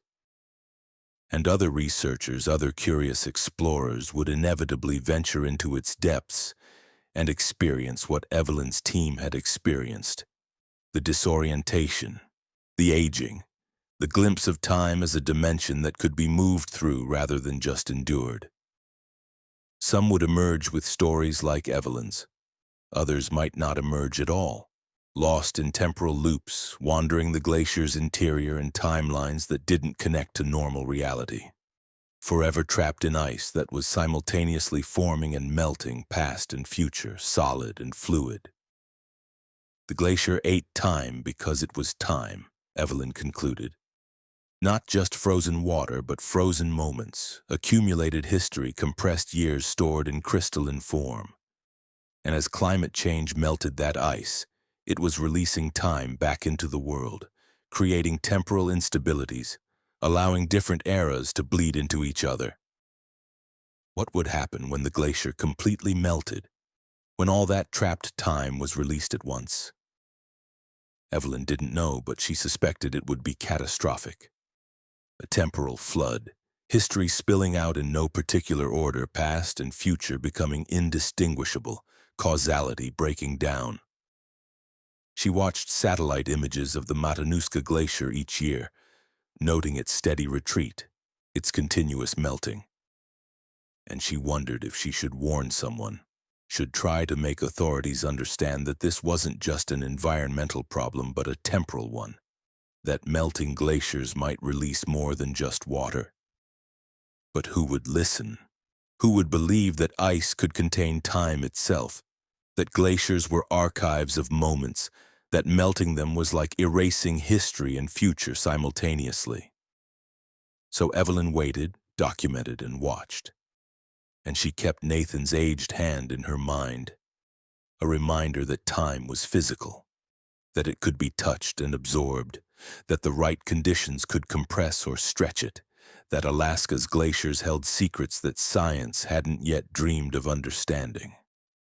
The glacier that ate time was still there, still flowing slowly down from the Chugach Mountains, still eating moments and storing them in ice, still waiting for curious researchers to venture too deep and discover that time wasn't what they thought it was. Not a river flowing steadily forward, but a glacier, frozen and fractured, compressed and released, past and future existing simultaneously in crystalline form. Beautiful and deadly and absolutely impossible, yet undeniably real. Story 9. The Village That Walked. Thomas Whitehorse was an indigenous Alaskan whose ancestors had lived on the North Slope for thousands of years, maintaining traditional practices even as modern civilization encroached. He worked as a cultural liaison, helping researchers and government officials understand native perspectives on development and conservation. In January of 2023, Thomas received an unusual request from the National Weather Service. Several villages in the Brooks Range were reporting that their locations had changed. GPS coordinates no longer matched physical positions, and satellite imagery showed villages in different locations than where they'd been mapped. "Villages don't move," the NWS representative told Thomas. "Obviously, there's some kind of error in our systems, or the villagers are confused about their actual locations. But we need someone who speaks the languages and understands the culture to go investigate. Can you help?" Thomas agreed, though he suspected this was more than equipment malfunction. His grandmother had told him stories about the walking villages, settlements that moved across the tundra in response to forces the elders understood but never fully explained. He'd dismissed these as metaphor, stories encoding wisdom about adaptability and impermanence.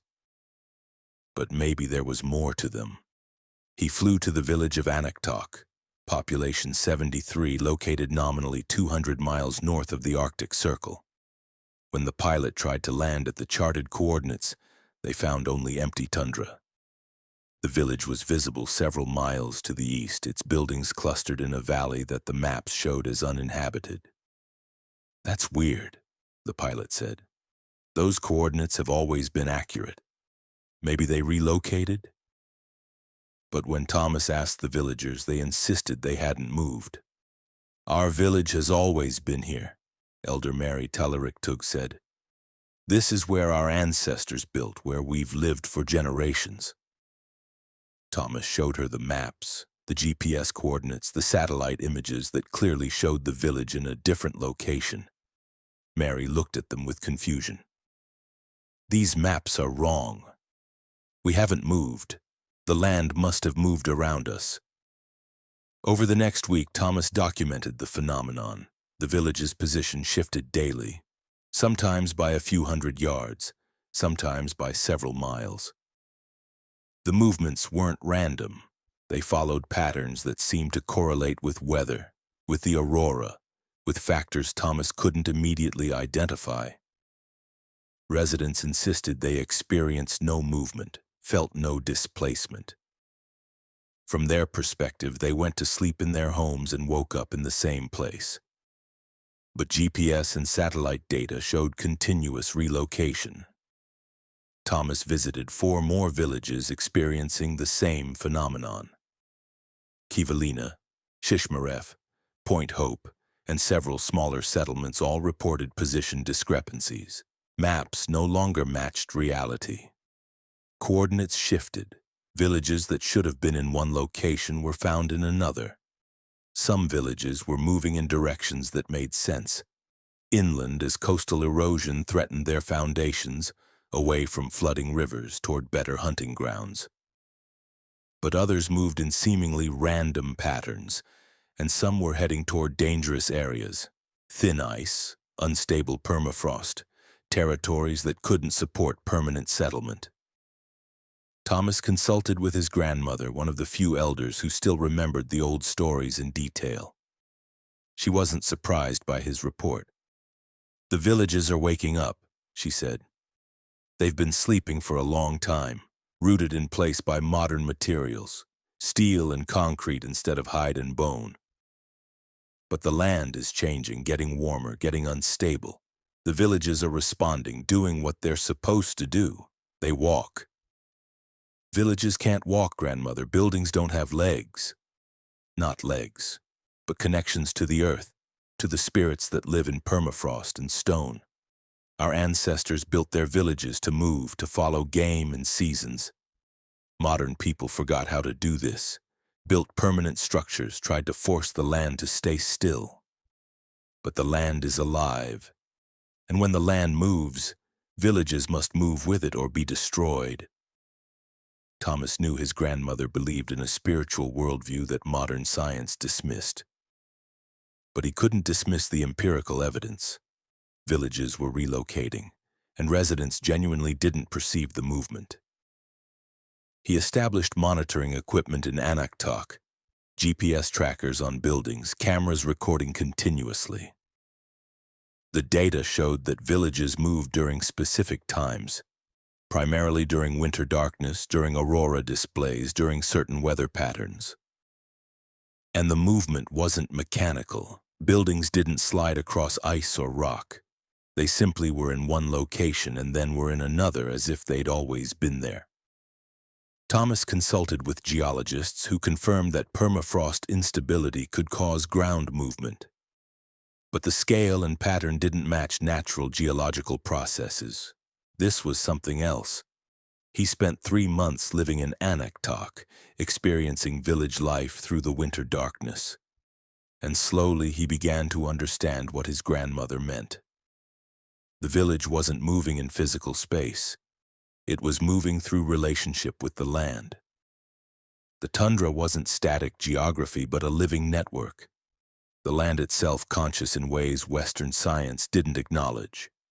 And the villages, built from local materials, blessed by traditional ceremonies maintained by people who still understood the old ways, they were part of that network, nodes in a system that responded to environmental pressures.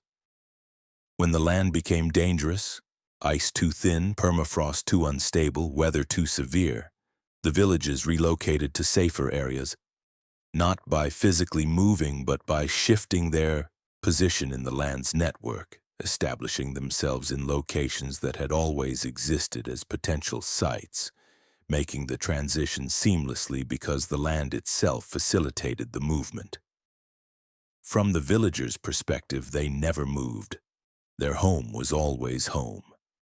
But the land's conception of location was fluid, flexible, responsive to conditions. What outsiders perceived as movement was actually the land reorganizing itself, and villages moving with it. Thomas tried to explain this to the National Weather Service, to government officials who needed updated maps and coordinates. They didn't understand, classified his reports as unclear, suggested he'd gone native and lost objectivity. But Thomas knew what he'd witnessed. Alaska's indigenous villages weren't just communities built on land. They were communities in relationship with land, part of a living system that predated modern civilization's rigid concepts of fixed location and permanent geography.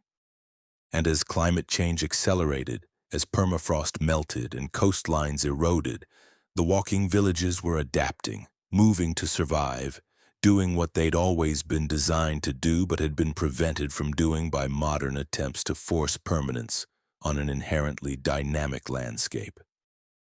Thomas stopped trying to explain to outsiders. Instead, he worked with villages directly, helping them understand that their relocations weren't problems to fix but adaptations to embrace. He documented traditional knowledge about reading the land, about understanding when movement was necessary, about maintaining relationship with spirits and forces that modern science didn't acknowledge. Some villages chose to embrace the movement, to stop fighting for permanence and accept their role as walking villages, relocating as conditions demanded. Others chose to anchor themselves with modern materials, to force stability even as the land beneath them changed. Those that fought the movement suffered. Buildings cracked as permafrost buckled. Foundations failed as ground shifted. Villages that insisted on staying put found themselves in increasingly dangerous positions as the land tried to move them to safety but was prevented by human stubbornness.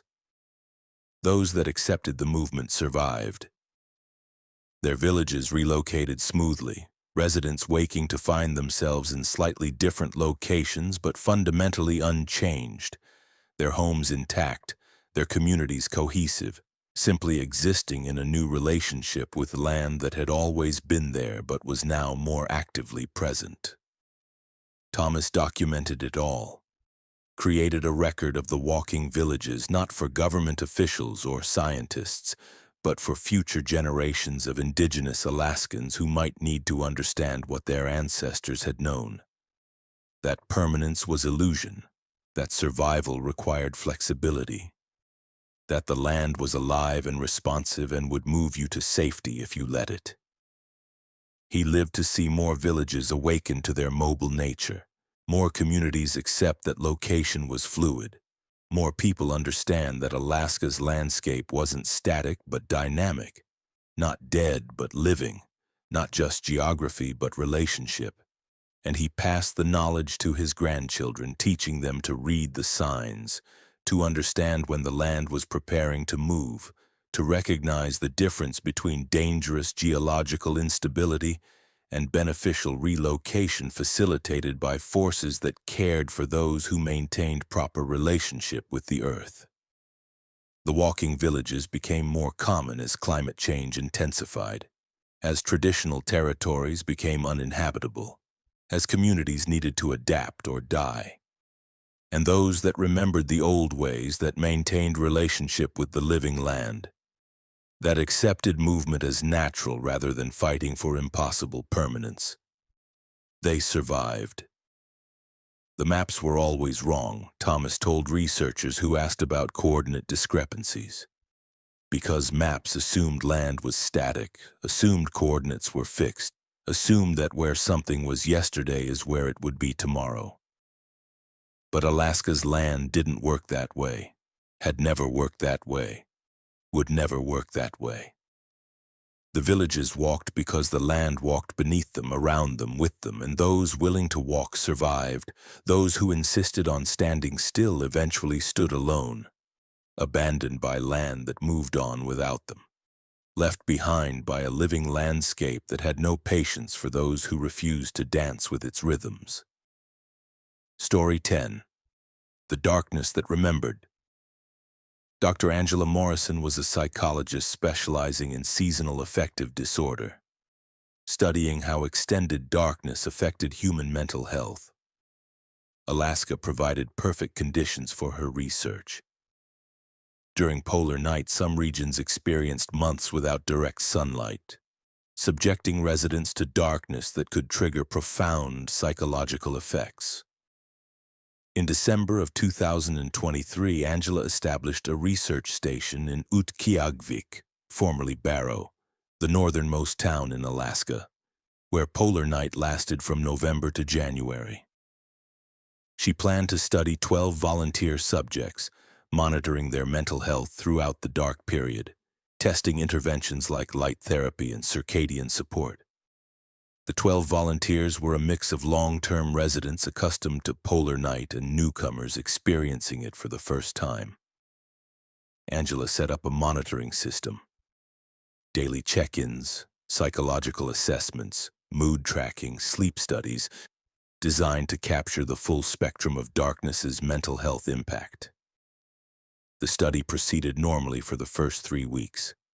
Subjects reported expected symptoms: low mood, sleep disturbances, difficulty concentrating, general malaise. Light therapy helped somewhat, as did vitamin D supplementation and structured daily routines.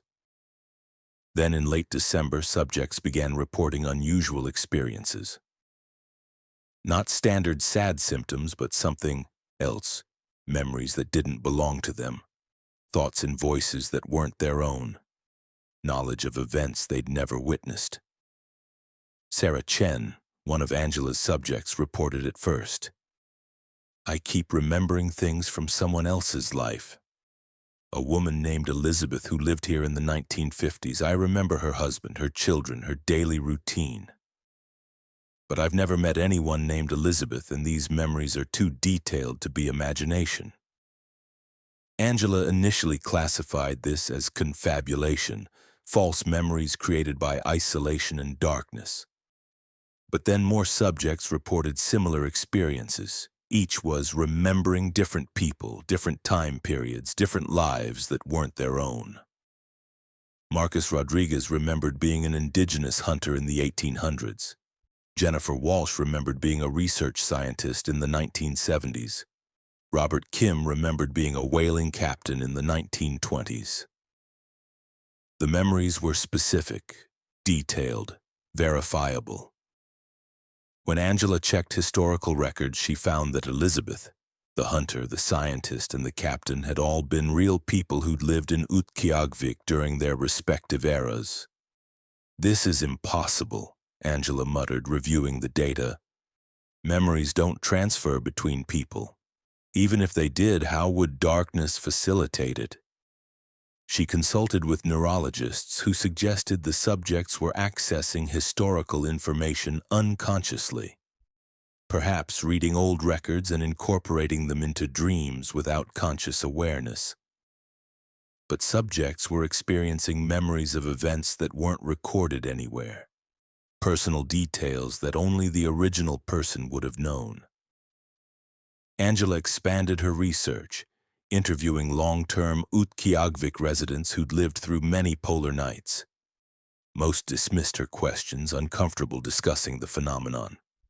But a few elderly residents, particularly indigenous elders, acknowledged the experience. "The darkness remembers," one elder told Angela. "During polar night, when the sun doesn't come, the darkness gets thick, old. It holds on to things that happened in it. And sometimes, if you're here long enough, if you're quiet enough, the darkness shares its memories with you. That's not scientifically possible. Darkness is just absence of light. It can't store information. Your science doesn't understand everything. The darkness here is special. It's been here longer than humans, held more moments than you can count, and it doesn't like being empty. When the sun goes away, the darkness fills itself with what it's remembered." Angela documented these conversations but remained skeptical. Yet the phenomenon was undeniable. Her subjects were experiencing detailed memories of other people's lives, and the experiences intensified as polar night deepened, as December gave way to January and the darkness reached its maximum extent. Then Angela started experiencing it herself. She remembered being a young mother in 1963, caring for 3 children during the coldest winter on record. She remembered the fear when supplies ran low, the relief when the supply plane finally arrived, the exhausting work of keeping children entertained and safe during endless darkness. These weren't her memories. Angela had never had children, had never lived in Utqiagvik before this research project. But the memories felt real, felt lived, felt like they belonged to her even though she knew they didn't. She tried to maintain scientific objectivity, to document the phenomenon without surrendering to it. But the memories kept coming, not just from one person, but from dozens, hundreds, maybe thousands of people who'd lived through polar night in this location over the past century or more. Angela remembered wars and celebrations, births and deaths, ordinary days and extraordinary events. She remembered the town's transformation from indigenous settlement to American outpost to modern community.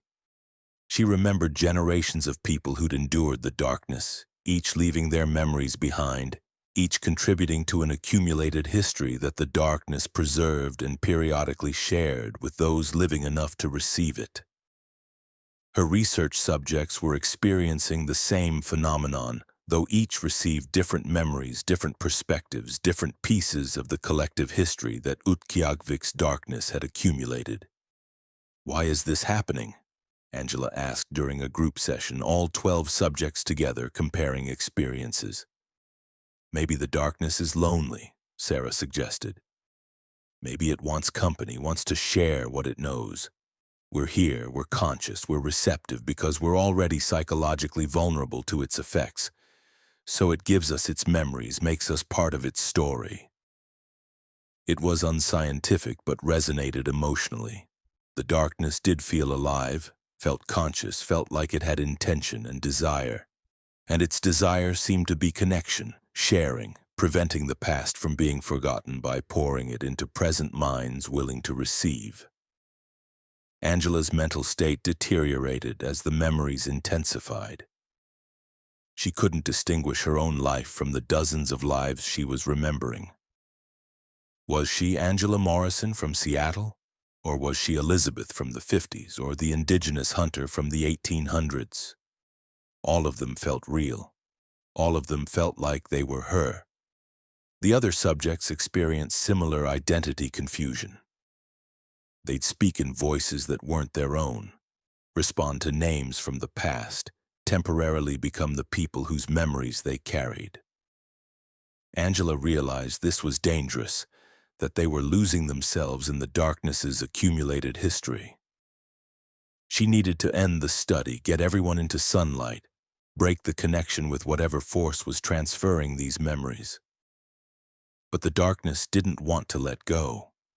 It had finally found receptive minds, people who could carry its memories forward, who could ensure that those who'd lived and died in Utqiagvik weren't forgotten. It pressed harder, pouring more memories in, overwhelming the subjects' individual identities.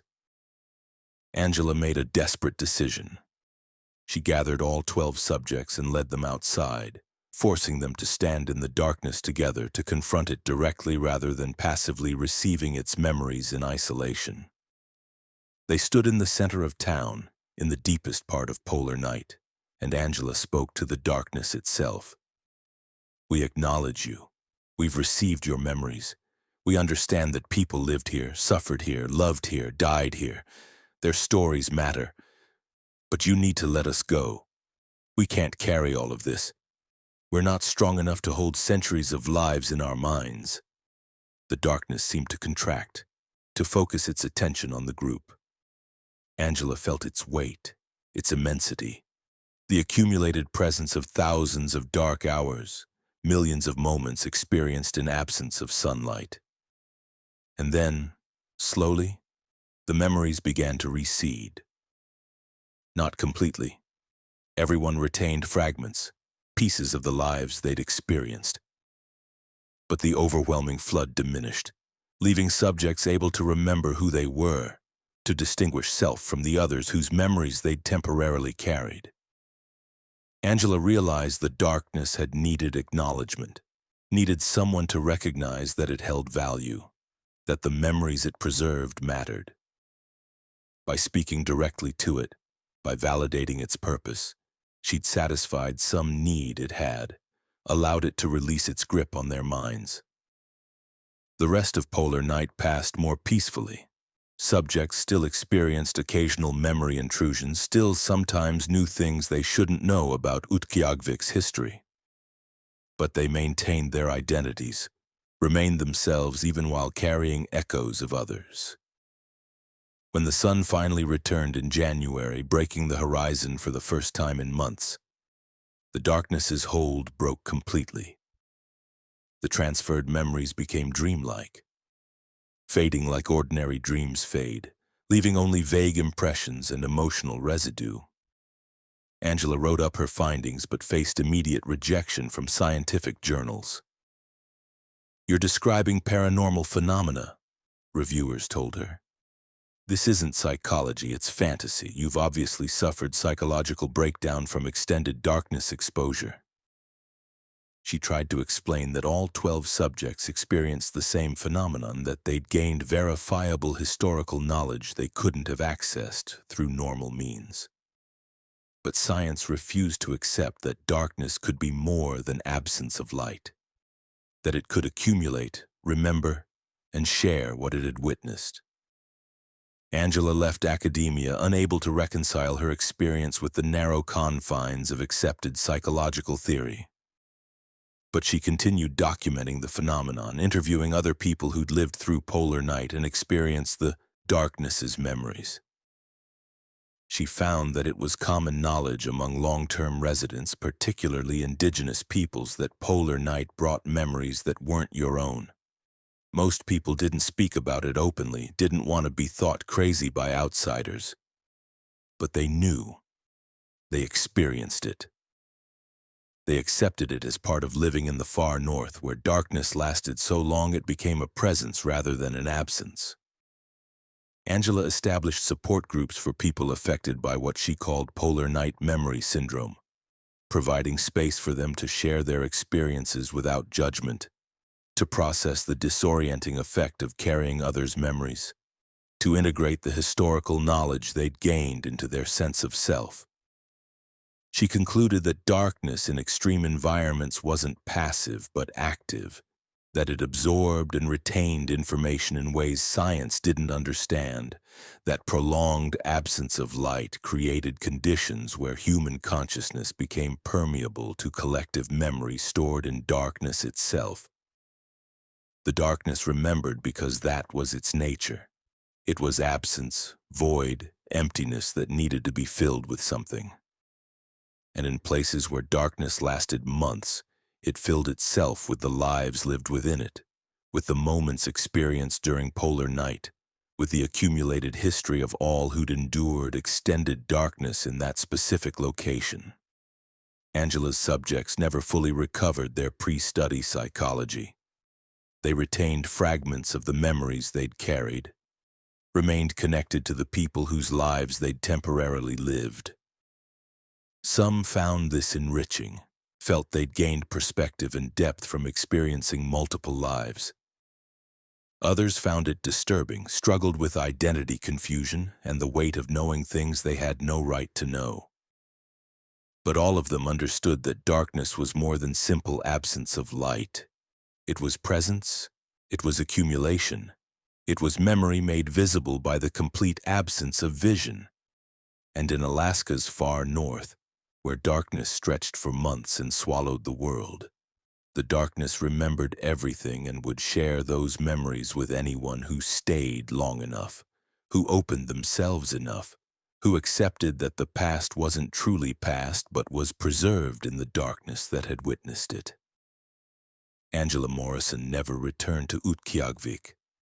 The memories she'd carried were too intense, too overwhelming.